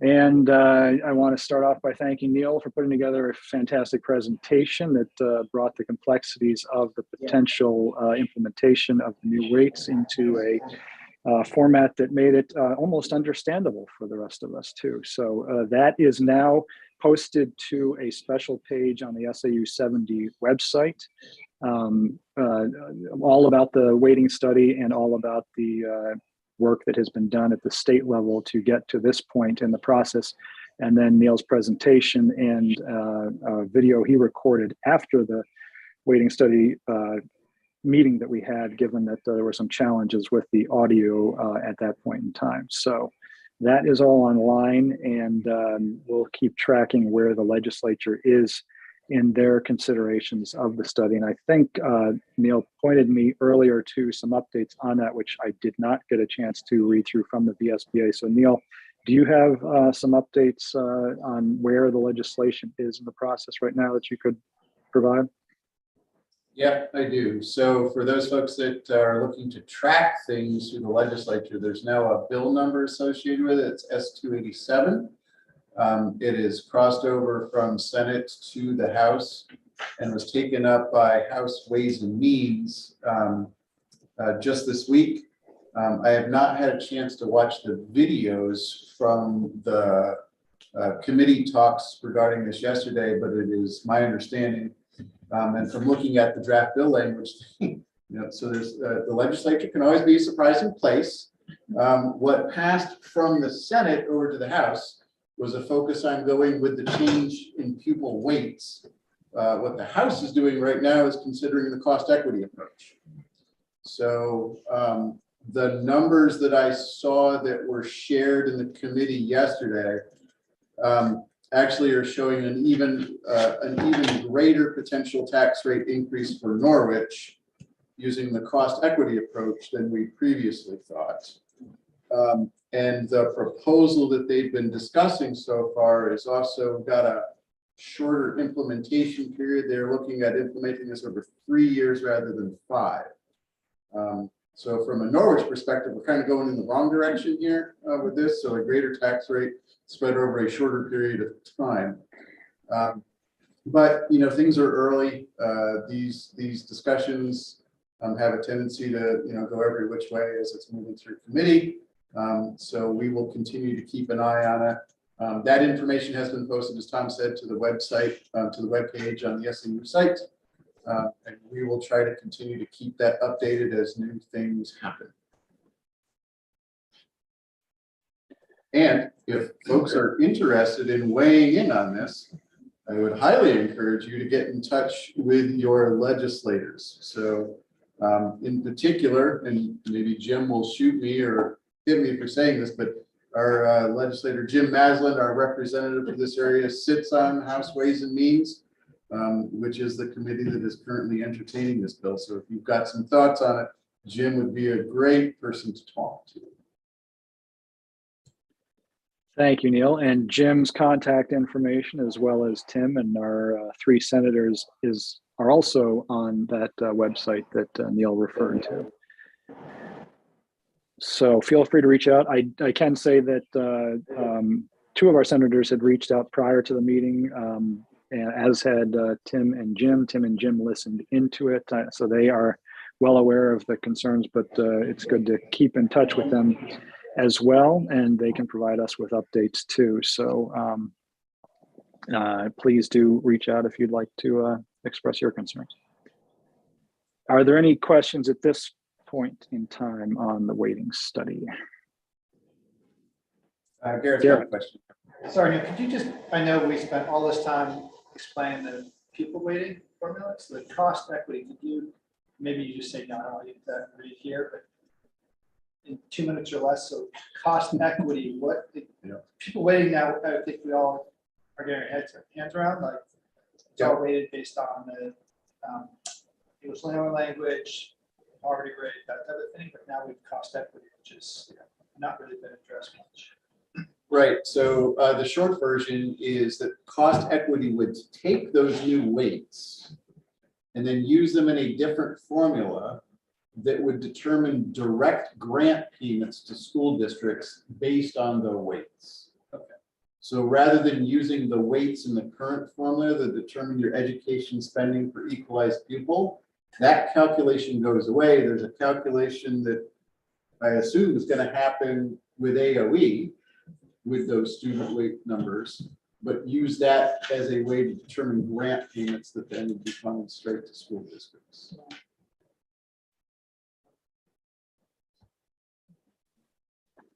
Thank you, Neil. Any other questions? Okay, not seeing any.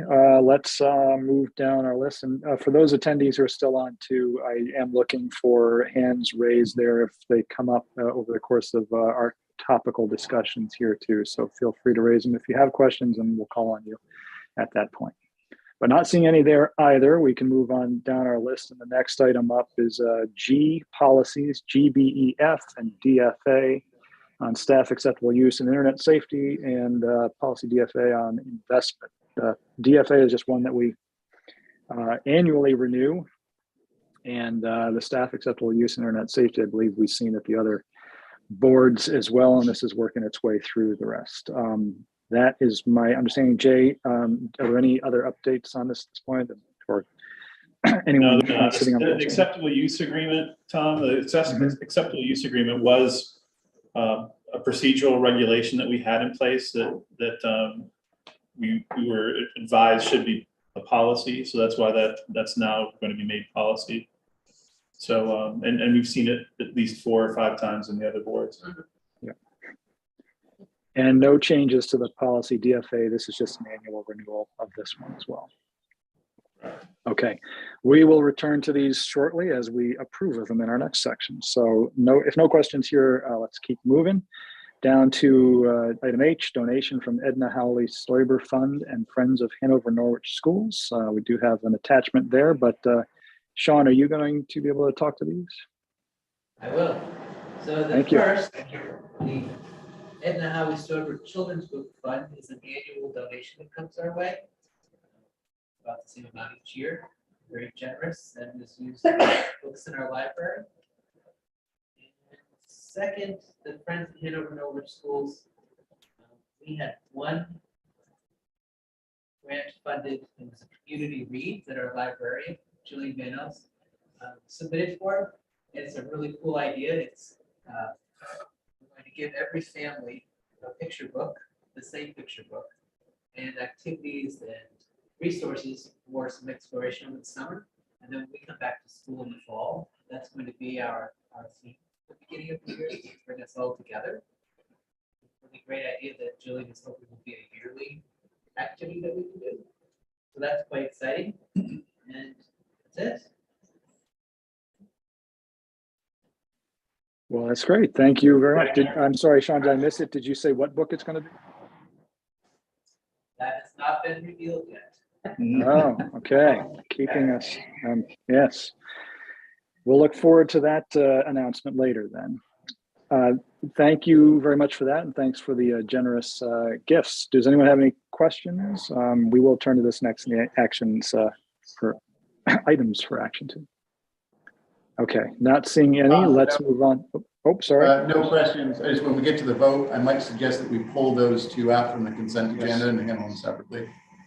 Agreed. Thank you. And I think this next one as well, which is anticipated donations for Ukraine relief efforts. And Sean, is this you too? This is me. Actually, this is the Marion Cross School sixth graders and some dedicated staff members that have been working with them. They put together a Ukrainian fundraiser. It was really child-centered. It was a coin drive. Of course, we accepted bills and checks as well. But the sixth graders decorated glass bottles, distributed them. Did a great job going to each classroom and explaining to the younger kids in a kid-friendly way why we are raising funds for children in Ukraine. There are two organizations that we're going to donate to. One is the Backpack for Kids, which is kind of a local effort that packs backpacks for kids who have had to were displaced, and that one effort. The second is going to go to the American Red Cross to help with that direction. We're anticipating that we'll probably raise $1,000, $1,500, as it's like, with the coins and bills that have come in. I'm pretty excited because I get to go with Jessica tomorrow after we collect all the coins to the bank and use the coin machine. Bring back our grand total so that kids know how much we raised. Okay? And we're finishing up the week with a Spirit Day. We're going to wear blue and yellow and support this fundraiser. Jessica suggested that we put this on here for anticipated donations. Funds where they need to go. Okay, thank you very much, Sean. Great initiatives there, and looking forward to hearing the final results on those as well. Any questions for Sean?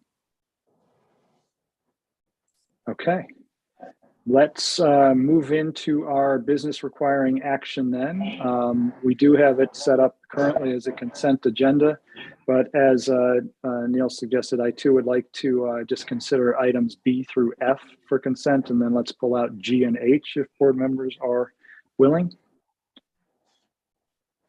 And I will entertain a motion, and I can only see Lily right now, so if someone else raises their hand, I can't. Oh, Lily, would you like to make a motion? Sure. I hope I don't screw it up. I move to approve items B, C, D, E, and F by consent. Thank you. And do I have a I'll second? second it, Lisa. Second by Lisa. Thank you very much. And I'll have to do roll call, and it's my fault, so my apology. But all those in favor, starting with Lily? Kevin, yes. Garrett? Yes. Lisa? Christie, yes. Neil? Odell, yes. And Camden, yes. Thank you very much. Let's move down to item G, business requiring action, accept donation from the Edna Howley Stoiber Fund. And Lily, would you mind? Can I just say move to approve item G, or do I need to say both of the? If you open that part on board docs, there's a recommended Yeah, if action. you recommend. Gives you the motion. Okay, thank you. Sure. Oh, no, wait, no, I lost it again. I can do it. She can do the Lisa's gonna next do it, one. Sorry. Okay, go ahead, Lisa. Okay, move to accept with sincere gratitude the donation of $606 from the Edna Howley Stoiber Children's Book Fund as presented. Thank you. Do I have a second? Second. Yes, by Lily. Wonderful. And again, roll call, starting with Lily. All those in favor? Yes. And Garrett? Yes. And Lisa? Christie, yes. And Neil? Rodell, yes. And Camden, yes. Thank you very much again to the Edna Howley Stoiber Fund. And that brings us to our last item requiring action, which is the donation from the Friends of Norwich, Friends of Hanover Norwich Schools. And I think Lily is ready to take it. Yes, I found it. Please. Move to accept with sincere gratitude the donation from the Friends of Hanover Norwich Schools in the amount of $3,474.00 for the community read proposal as presented. Lisa will second. Thank you very much. And roll call one more time. All in favor, starting with Lily. Tryman, yes. And Garrett. Yes. And Lisa. Christie, yes. And Neil. Rodell, yes. And Camden, yes. And yes, thank you again to the Friends of Hanover Norwich Schools for supporting Marion Cross. All right, that brings us into our communications and reports. And report of the chair is me. I don't have a lot to report at this point in time. I will say that I believe Jay, myself, and Lisa have recently signed up for board chair training and are very much looking forward to that, which will start on April 25th, I think, for 4 Mondays. So we look forward to reporting out on that and hopefully exhibiting our chairing skills in the efficient movement of meetings, such that we don't end after 2+ hours. But there's a lot of great information there. The Vermont School Board Association, I will remind people, as I try to do always, does a lot of great training and a number of excellent webinars too that are posted online that you can turn to at any point when you want to review certain things that come up before school board members. I'll also note, we've discussed this several times already, but the strategic planning is moving along. A number of you have started participating through Portrait of a Graduate, and thank you for that. And we are branching off into our subcommittee work very soon. Each of the chairs, the 4 chairs, are chairing a separate subcommittee. I have facilities. Rick Johnson has governance. Lisa has social emotional learning, Lisa? Yes. And can you remind me of Ben's? The title of Ben's? Academic. I think Yes. it's academics. Yeah. So we'll be reaching out and asking for interest in participating in those, if you have interest in participating in those separate subcommittees. We hope to get going just after the April break and moving relatively quickly to come to some recommendations on all those areas. The last thing I'm going to touch on right now is that the 4 chairs did get together, I think it was last week, and went through our committee assignment spreadsheet and attempted to bring some equity to the participation in the committees too. And I just wanted to go through those. I probably should have brought up Lisa's email. Lisa, do you have the email in which we made some suggestions that for each of the committees? And if you don't, I will find it immediately. Here, let me look for it. I don't have I've got the chart. Let me see if I can pull up the email. Is the chart up to date? I'm not sure. Yes, I was literally rudely typing during someone's presentation to make sure it was up to date. Ah, okay. And I just found that what I think is the latest email as well too. So why don't I read through the email? That way you don't have to scroll through the chart. You can scroll through the chart as I am, and if I get anything wrong, just correct me. But right now, in alphabetical order, Camden is assigned to the 4 chairs committee, Norwich Negotiation Support Committee, Norwich Negotiation Teachers Committee, and the Norwich Budget Committee. Lisa Christie is 4 chairs, Superintendent Performance Evaluation Committee, Dresden Negotiations number 2, Norwich Teacher Negotiations, Diversity, Equity, and Inclusion, That's at the Dresden board level and, or excuse me, SAU board level, and then Norwich Enrichment Grants Committee. And I'm continuing on down the list. Neil Odell is on Dresden evaluation, at least for one more meeting. Dresden negotiations 1, Norwich budget, Norwich negotiations with teachers, Norwich negotiations with support staff, diversity, equity, and inclusion, VSBA liaison to the Norwich board, and Dresden negotiations 1. I feel like I just said that twice because I did. So those are the ones we currently have appointed there. For Garrett, we have athletics on the Dresden board, SAU policy, Norwich budget, Dresden budget, and CSDC.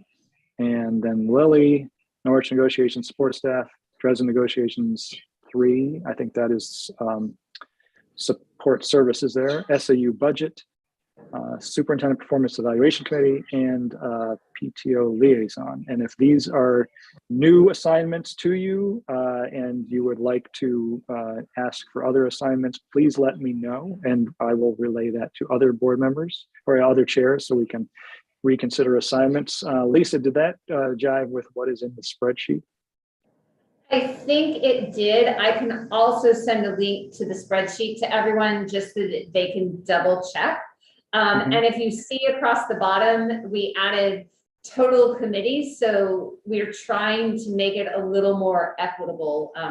There were some people that had 8 committees and some people that had 2. So we were trying to give everyone sort of an average of 4 or 5.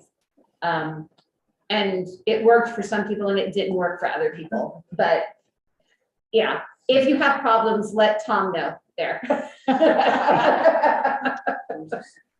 Please do. Can you share the? I'm getting ready to share it right now.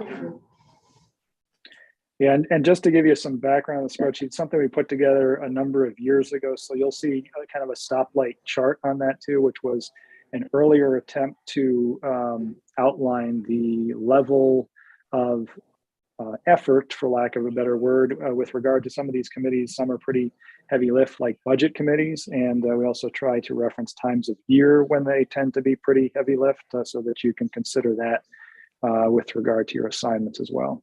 And as Lisa mentioned, there still is some inequities in terms of who has a lot of committee assignments right now. Neil, I think we should talk about the number you've got and review those. But as Lisa mentioned, if you have concerns about the committee placements you've got, if they didn't go along with what you had suggested you were interested in, please do reach out to me, and we can look to potential shifts on those as well.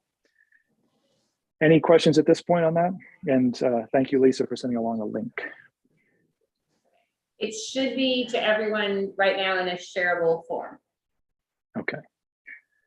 All right. If there are no questions at this time, let's move on. That is all I have for my report this evening. So I will turn it over to Sean for the principal's report. I think my report is probably about a half hour long, so just I'll try to hit the highlights. This month, March, was the month of great stability. We have exactly the same amount of students as we did last month, and exactly the same amount of places. We have 310 students total. Our class sizes range between right in the forties, all the way to except for first grade. Library news, I asked Jillian to give a little update. In case you didn't know, we hired a really fantastic librarian who has come in and just every week done something to improve the library and the library program. Some statistics that I thought were great. So Jillian is into data, so she's been keeping track of how many books are checked out. She's looked past history to see what the difference is, and checkout rate has risen over 16% from pre-COVID times. So we didn't count last year because that was just an unusual experience. But before COVID came to town, we had rate now we're 16% higher. As of March 31st, students have averaged 39 checkouts for the year for a total of 11,604 books circulated. And I thought of interest, this is something new to our library. 1,419 ebooks and audiobooks. So she's added that component to be able to have more accessibility. I think I said this before, but Jillian instituted self-checkout. So kids in the upper grades and the lower grades, from second grade up, can come in anytime during the day. Our students are super responsible, so they come in, they pick out their books. It's fun to watch. They browse for a while, and then they know how to check them out and go on their way and enjoy their books. We have one student who's told me his goal is to read every single book in this library. And I see him down here multiple times during the week. It's worth noting her report all the different ways that she's trying to get reading exciting, not just in the library, but across the whole school. She's instituting the Poem in Your Pocket Day. So every little experience where everybody picks out their favorite poem, and throughout the day you trade it with somebody else, and they read it and sign their name, trade it with another person. We hang them all up and you can chart throughout the day. Exciting. She held a little banquet in here with all the new books that were ordered for the teachers. Baked us brownies and cookies and treats. Kind of knowing that if she could get teachers excited about the books that are in the library, that's great for the kids as well. And she's done the things that we've done traditionally, the Battle of Books, having visiting authors, the Red Clover books, and then she's added lunchtime book groups of kids that come down and she'll pick a focus book.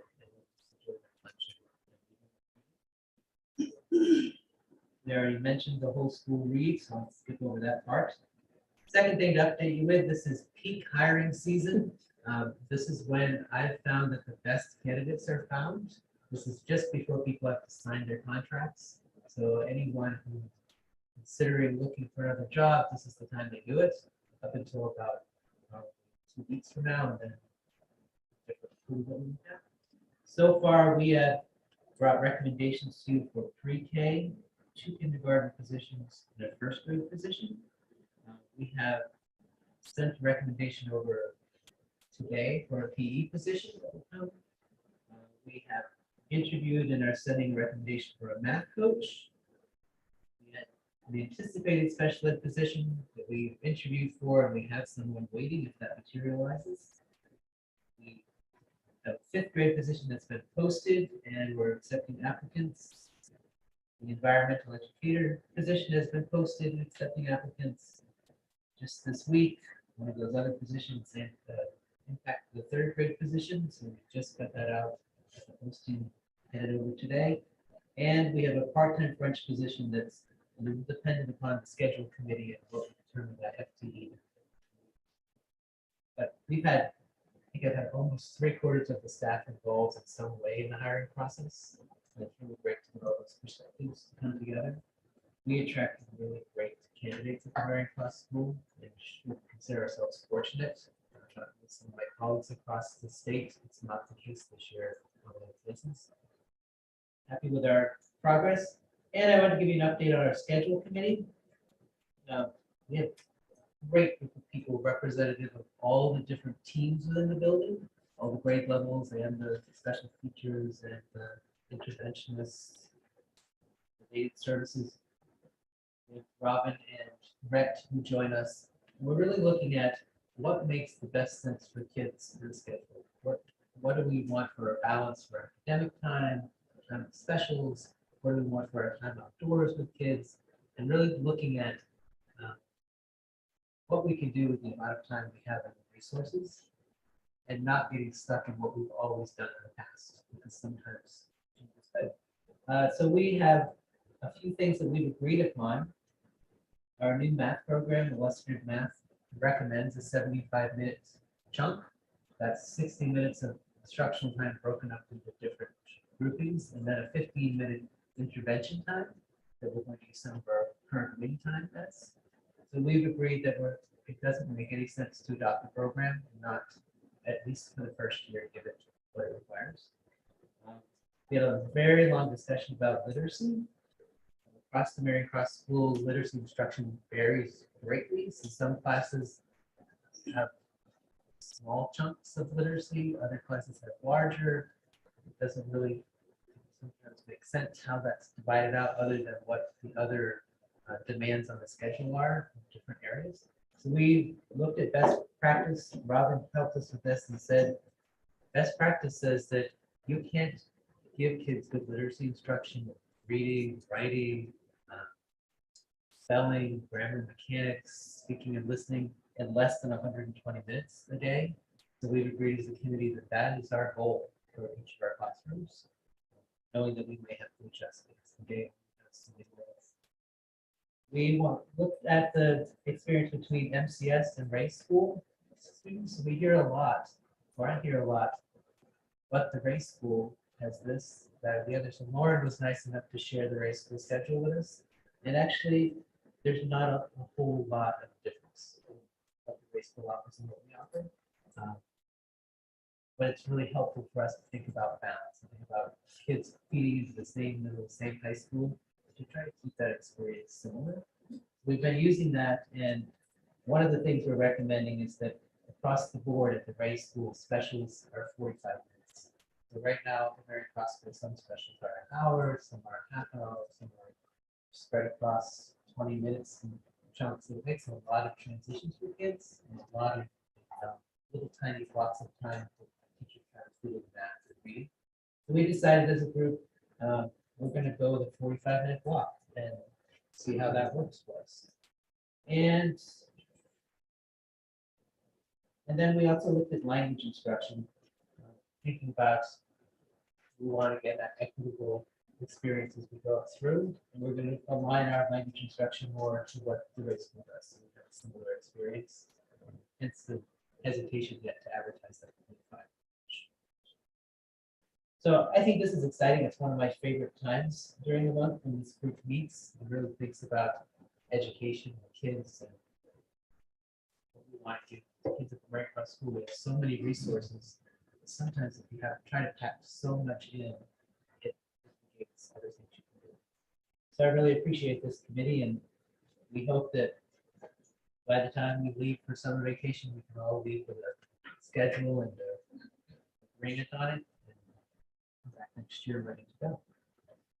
And then I threw in some pictures of sugaring season officially ended yesterday. Worth noting, first picture in particular, I love Lindsay's smile. She loves being outside with the kids. Thank you, Sean. Did you raise enough money in maple syrup to pay for a septic system? We're trying to just sweeten it up around here. Yeah, all right, good. I'm sure the smell's offset, so that'll be nice. I was gonna say the smell could offset each other. You could just boil it year round. Well, thank you for that very lengthy report, Sean. It was great, great information in there. I have some questions off the top, if you don't mind. Just first is with regard to current enrollments for pre-K and kindergarten. What's it looking like for both of those? Pre-K, we have filled or offered spots to both pre-K rooms, and we have a waiting list of about, Greg said 16 kids beyond that. Kindergarten, we've been collecting from the people that we know, and I think to date we have 45. Which for this time of year is pretty good. We anticipate sending out again another wave of, we are registering kids now. I'm sorry, did you say only 25 for kindergarten so far? I said 45. Oh, 45, okay, good. All right, thank you. And then for those 16 who are on the wait list, have you heard from the Norwich Child Care Center and the Norwich Nursery School as to whether they have room at this time? I haven't heard from them, but I've heard from people on the list that are pretty desperate, that there's not a lot of opportunity out there. So we send them in those directions, but I believe that they're reaching capacity. Okay. That reminds me, because we had talked about we had the child care committee through the select board. I was wondering if we still want to entertain having members of that committee come in and just give a review of what the report said. Yeah, I think that would be good. Are you thinking the next meeting? Yes. Okay.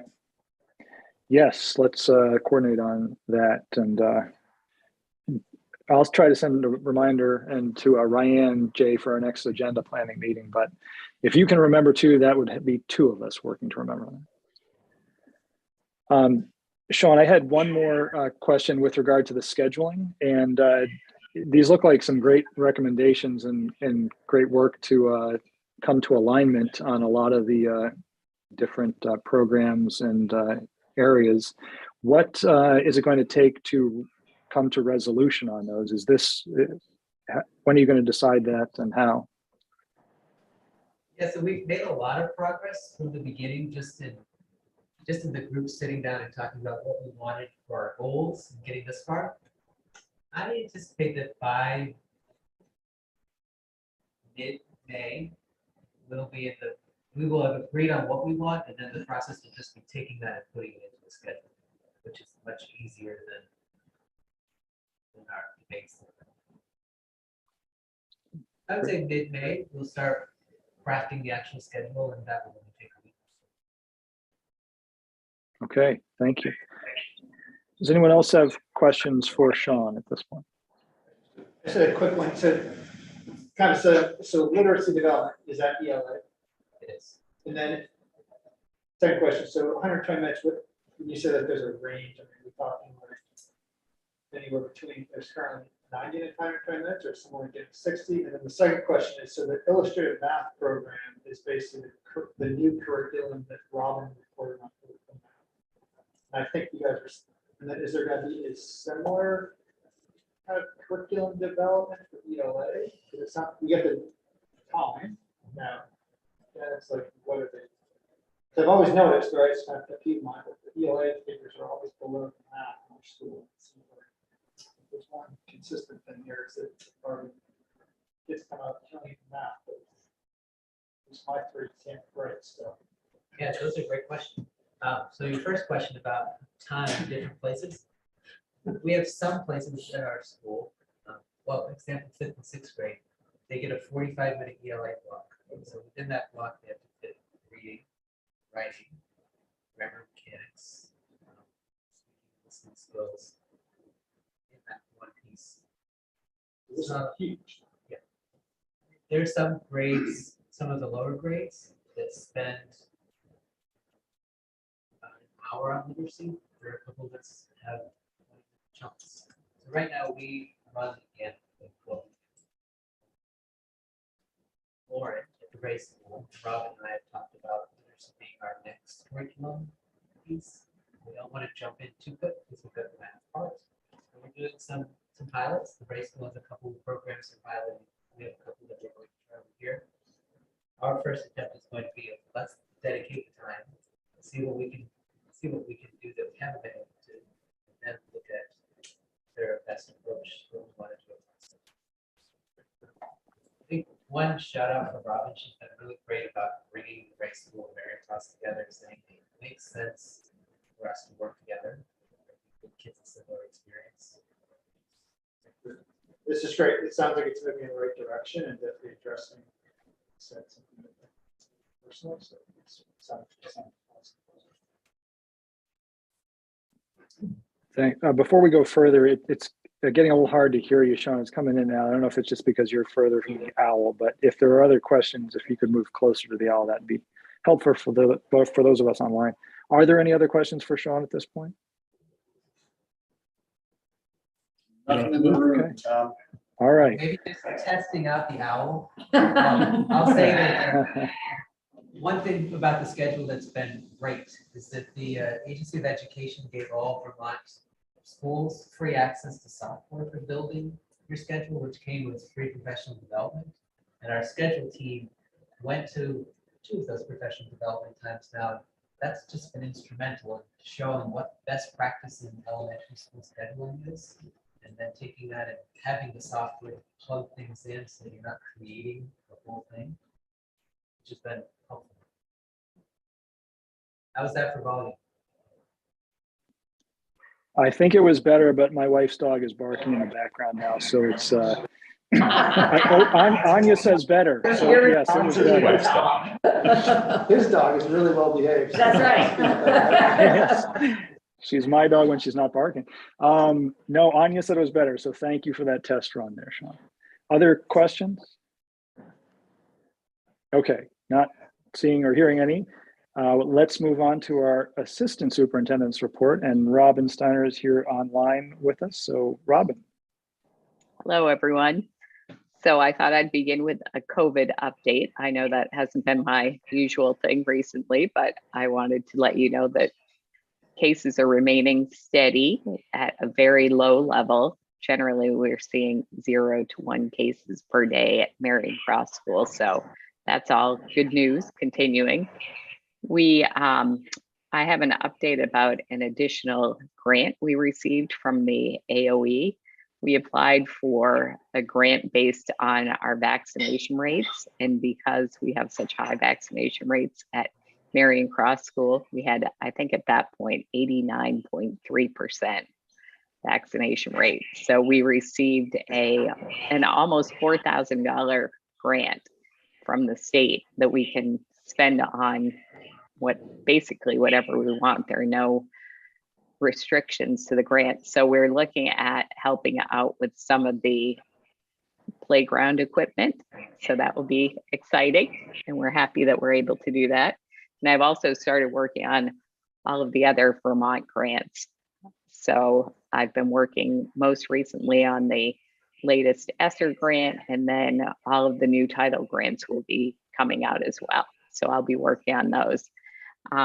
We have been continuing with our curriculum work. I just finished up with the grade level teams, and the only team that I've not met with from Marion Cross is the 4th grade team. And we're hoping that we can do that before the end of the school year, but that has continued. One final thing I'll say about the math program is that we've scheduled our first professional development sessions for all the teachers, and those are going to begin to take place in 2 weeks. We're doing 3 2-hour sessions between now and the end of the school year, and then we'll have some sessions for new teachers this summer, and then the professional development will continue into the next year. And I think people are really excited about it. We've done a little bit of work with it during our curriculum days. And it really is exciting bringing both schools together. And I met with the middle school the other day and talked about that now, once we have the program in place, students will be coming into the middle school with consistent backgrounds in mathematics from Marion Cross and from the Ray School. So I think that's really exciting. And I've enjoyed working on the scheduling committee with Sean as well. That's been a really just very excellent process. So I'm happy to answer any questions anyone might have. Great. Thank you very much, Robin. Any questions for Robin? And I'll turn to people in the room who can say something. None in the room. Okay. Thank you for all the updates. And it's good to hear how the curriculum's coming along, Robin. And thanks for the update on COVID. It's great news to get that $4,000 grant coming to us as well. There may be some confusion if anyone saw a VT Digger article out earlier this week, which referenced Norwich is only having between 50 and 79% vaccination rate. Do you think that that's just they haven't got the updated rates or something? I mean, they're as much as 10% off there. So I'm not sure where they're getting their data from. I don't know either, but yes, okay. Our rate was based on our student percentages and the numbers that we had for vaccinations. So it's quite high. I can probably answer that if you want. Oh, sure. Go ahead. It's Lily. I believe the data is not shared between Vermont and New Hampshire. So if your child was vaccinated at DH, they're not counted in the official Vermont numbers. Okay. Thank you. Mm-hmm. Well, at least the state's counting it in a different way and got that grant to us. So thank you for that, Robin, and thanks to everyone who's actually got us to the 89% marker. Any other questions at this point? Otherwise, thanks so much for the update. It's great to hear the curriculum work moving along. All right, next up is our superintendent's report. So Jay.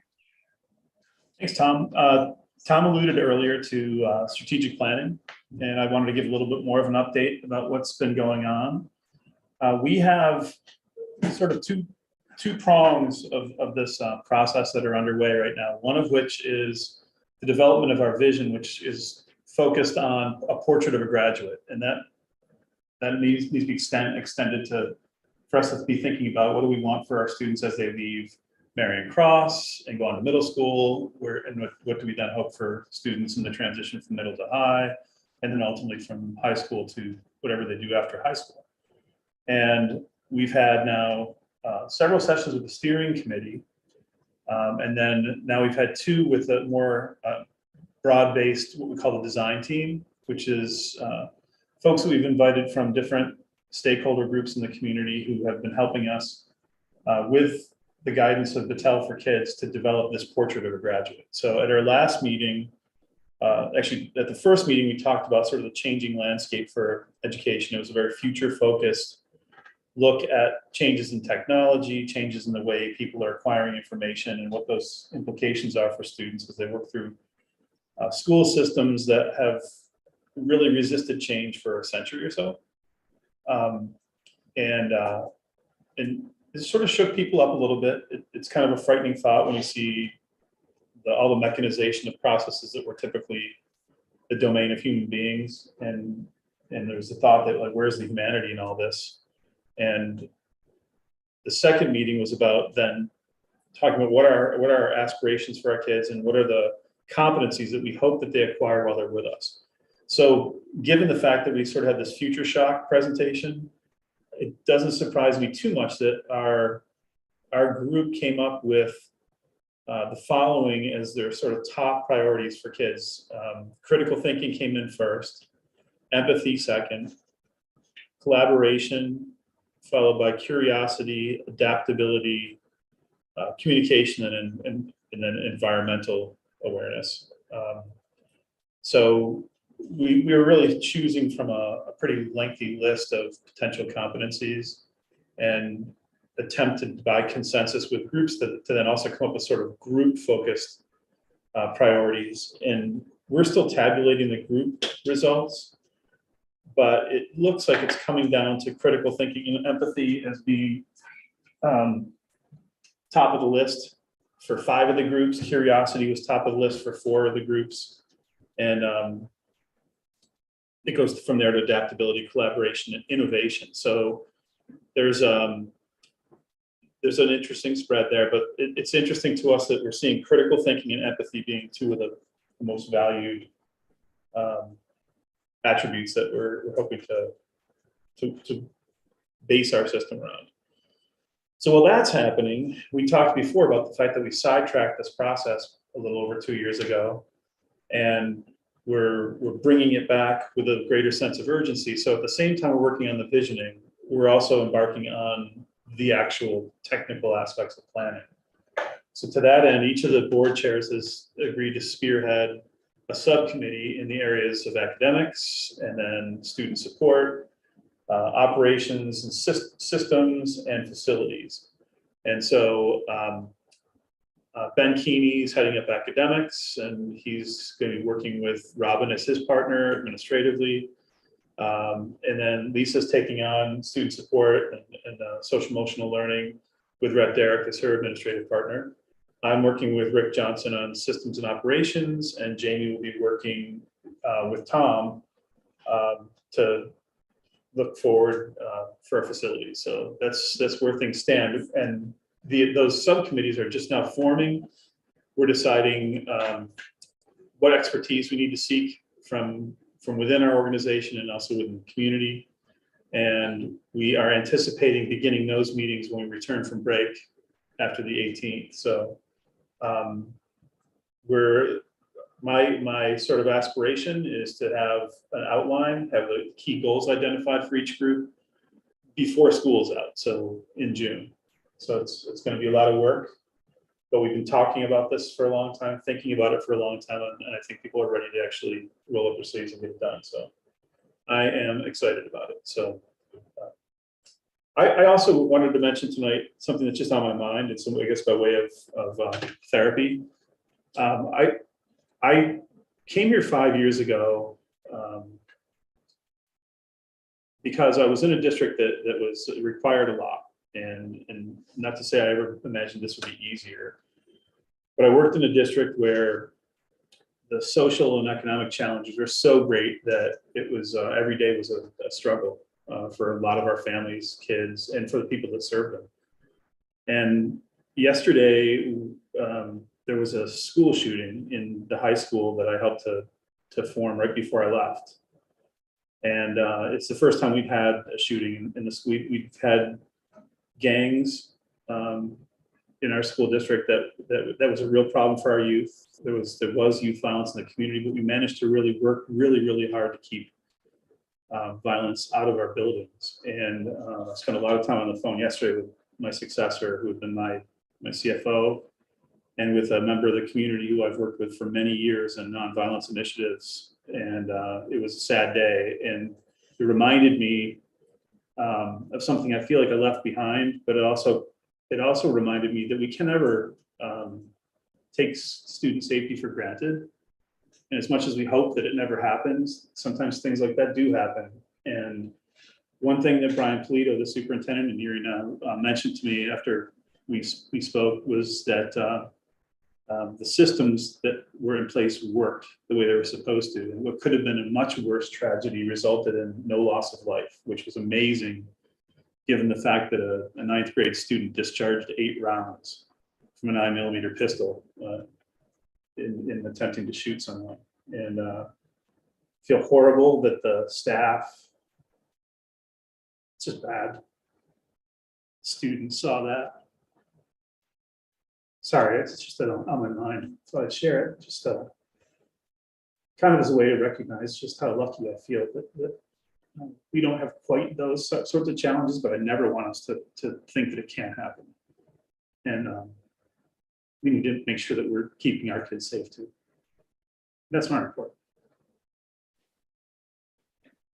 Thanks, Jay, and thanks for passing that along too, and keeping that at the forefront of our minds as well, because it certainly is something I think we've gotten all wrapped up these past couple of years in keeping people safe through the pandemic, which I think you and the rest of the administration, teachers, and staff have done a great job of doing. But there are other things that we need to keep at the forefront too, and we have been lucky, but we need to remember that there are other challenges out there. And I'm sorry to hear about that from your former district, and I'm sorry to hear about it almost every other day, it seems, in newspapers across the country. So hopefully at some point in time our legislators will come to some reason and get us to a point where we can be safer and held more accountable from the top as well. So thank you for that.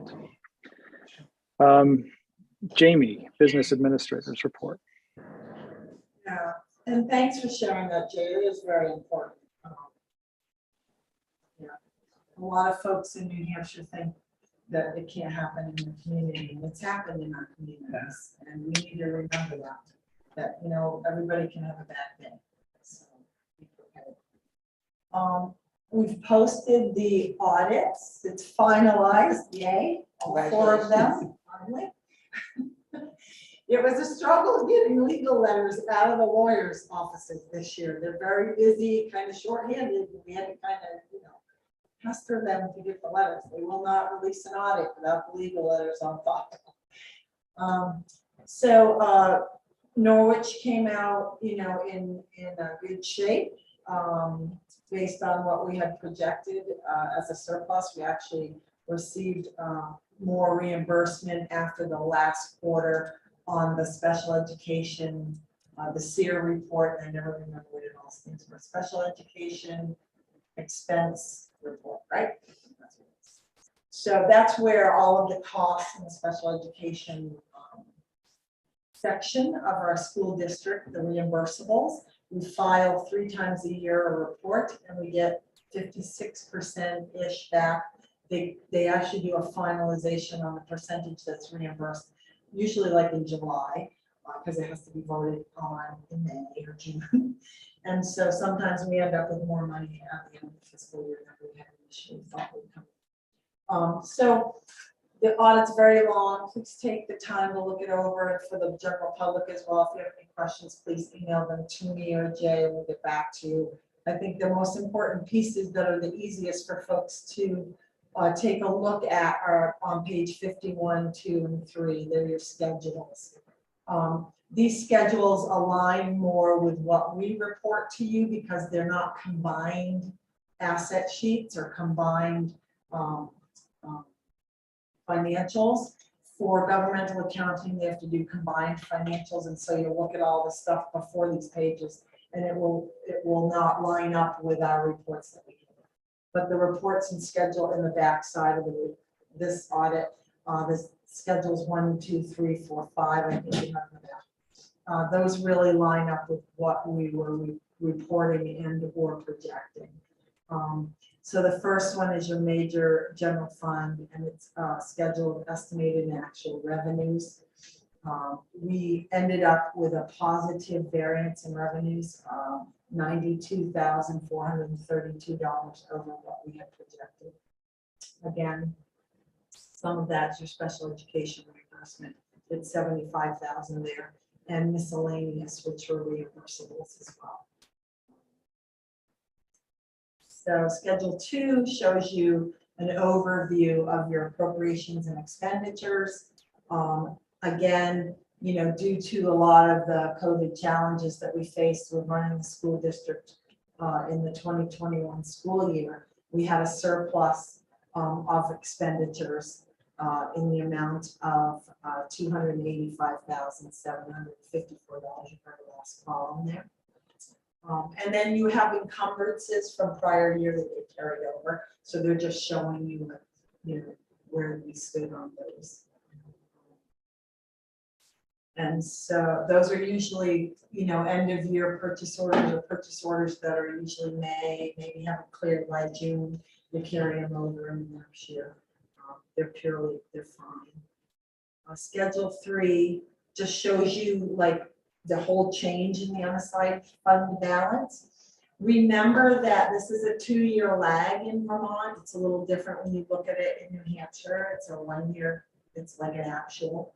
In Vermont, it's a 2-year lag. So when you look at unassigned fund balance ending at 563,644, we don't really have that amount available because we had already earmarked a portion of that for the fiscal year that we're in. Okay. So, and somebody's going to ask me how much we earmarked, and I don't remember. I think it's about I think we had earmarked right around the same amount that we had the prior year. And so I'm going to say it was right about 283,000 that I think we had earmarked for offset in this fiscal year. And then they'll do combined balance sheet for all the small accounts that are not your general fund balances.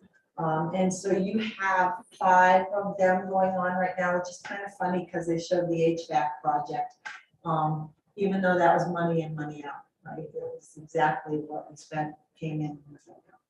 I don't know why you didn't recognize it. You probably will recognize it on the next fiscal year.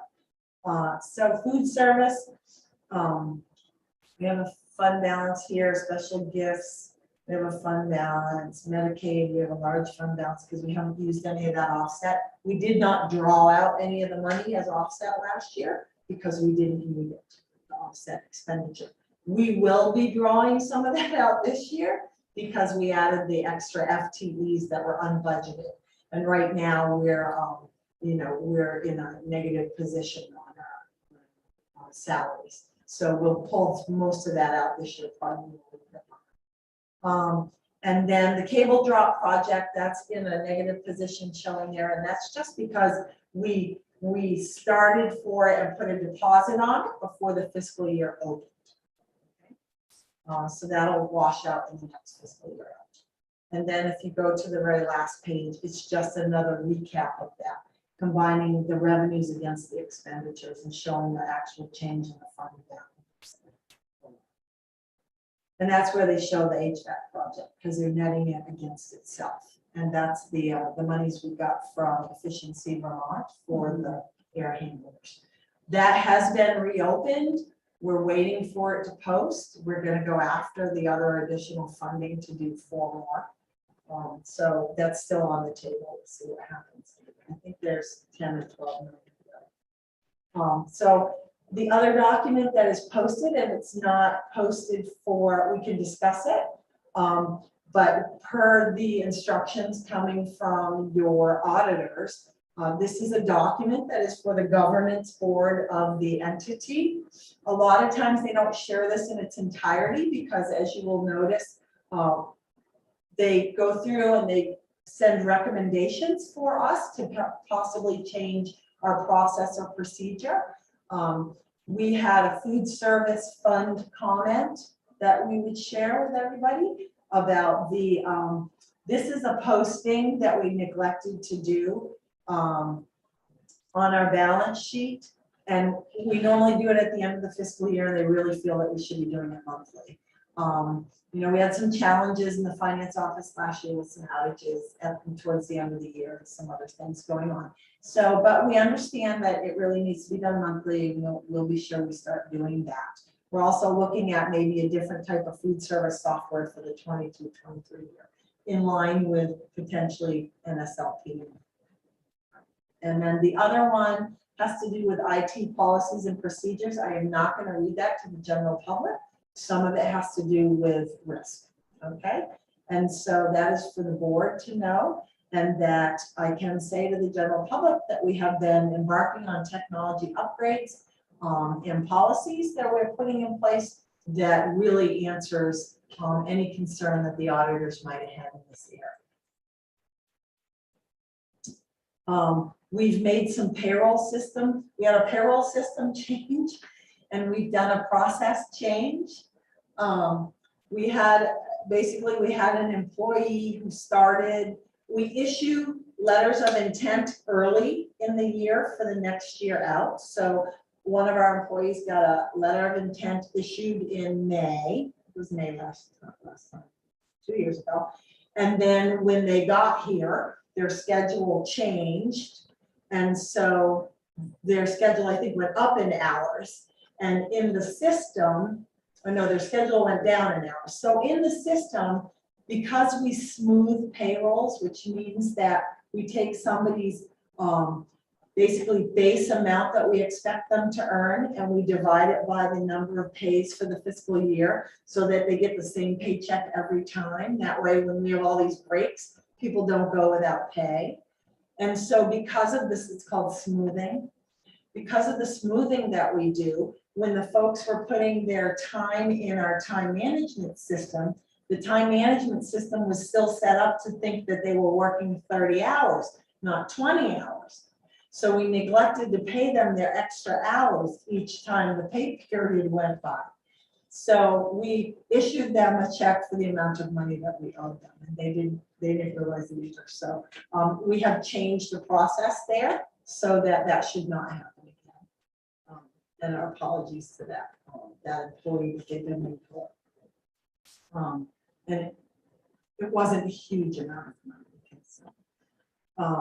And those are the 3 areas that they thought, that they had come across and said, this is what we suggest that you do, and so we complied and told them what we were going to do to fix everything. Everything else is fine. There are no major findings. So everything is good.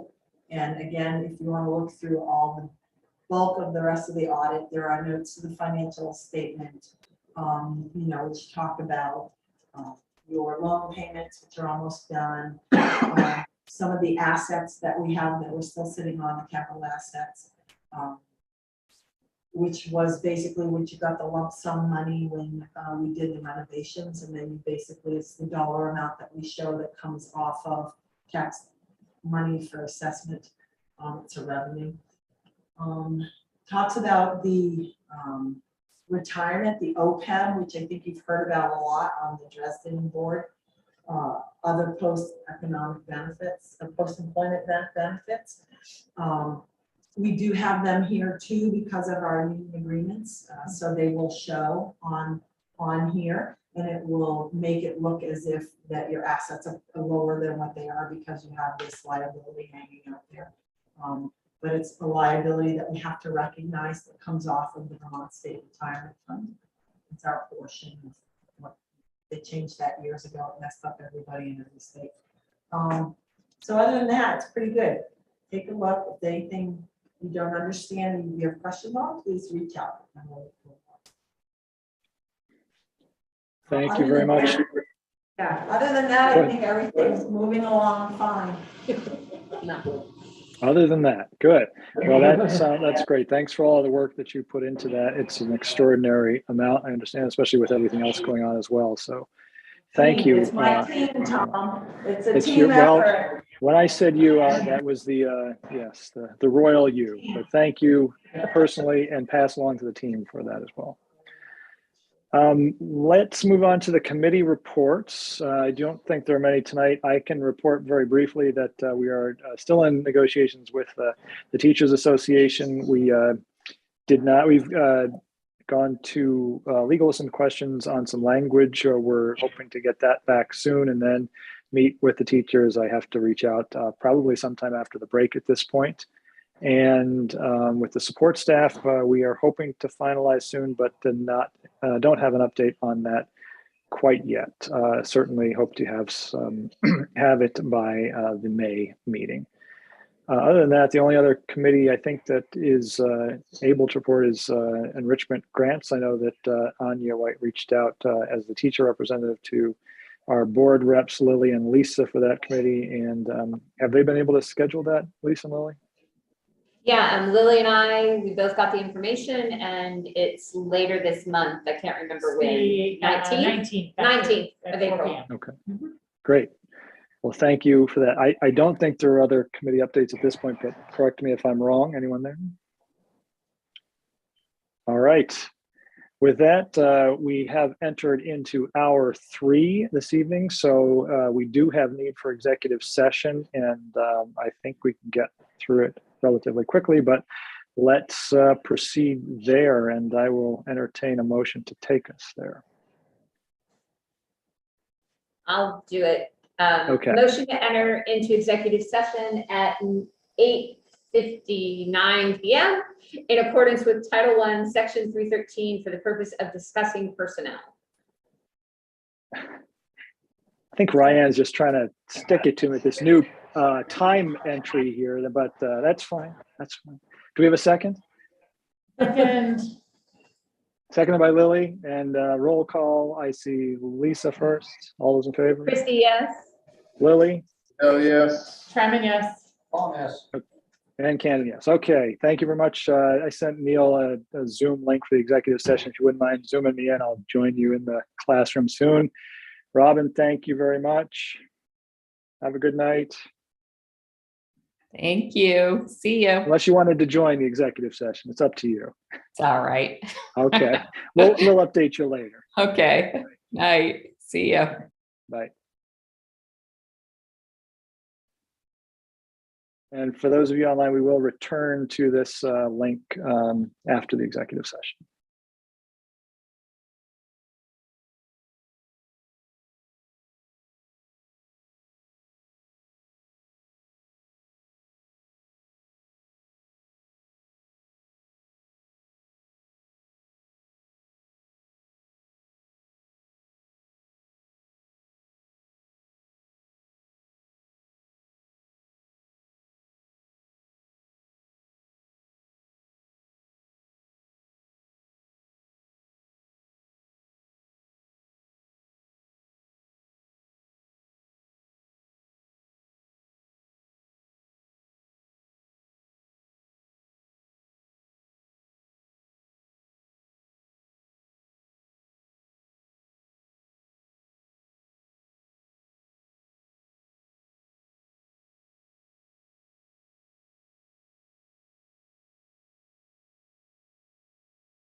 Yeah.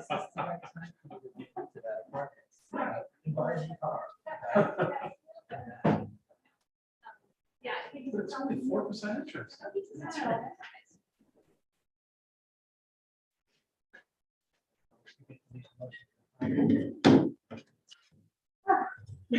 I'm gonna let Lisa do that. No, Lily's got it. She I don't knows know how what to to do it say. now. Yeah, it's so cold in here. That's our cue. It's nice to get You trying to freeze us out?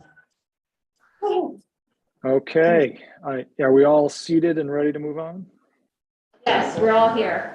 All right, let me first make a point that I should have pulled this approval for the teacher agreement. It's something that we hope to address soon, but not tonight. So let's move right into the approval of new hires, and I'd be happy to entertain a motion. Lisa, the camera's on you. Oh, it's on me? Lily was all set. She knows Oh, how to do Lily, it I'm now. sorry, Lily, go for it. Lily, dude, I'll second her. Okay, I move to approve a pre-kindergarten teacher, a kindergarten teacher, and a first grade teacher as presented. Do I have a second? Lisa. And do we want to actually say the names at this point? I see that it's not there in the recommended actions, but maybe we could just. Maybe. Yeah, I would Okay. do names and FTE. You can't do it right. Yeah. All right. That's not your fault. That's I didn't. You don't know how to, yeah, you don't know how to do it right yet, Lily. It's a, May I it's a, have a redo of the movement? Yes, please. Thank you. Do over. I move to approve Sarah Burkhart to fill the 1.0 pre-K vacancy.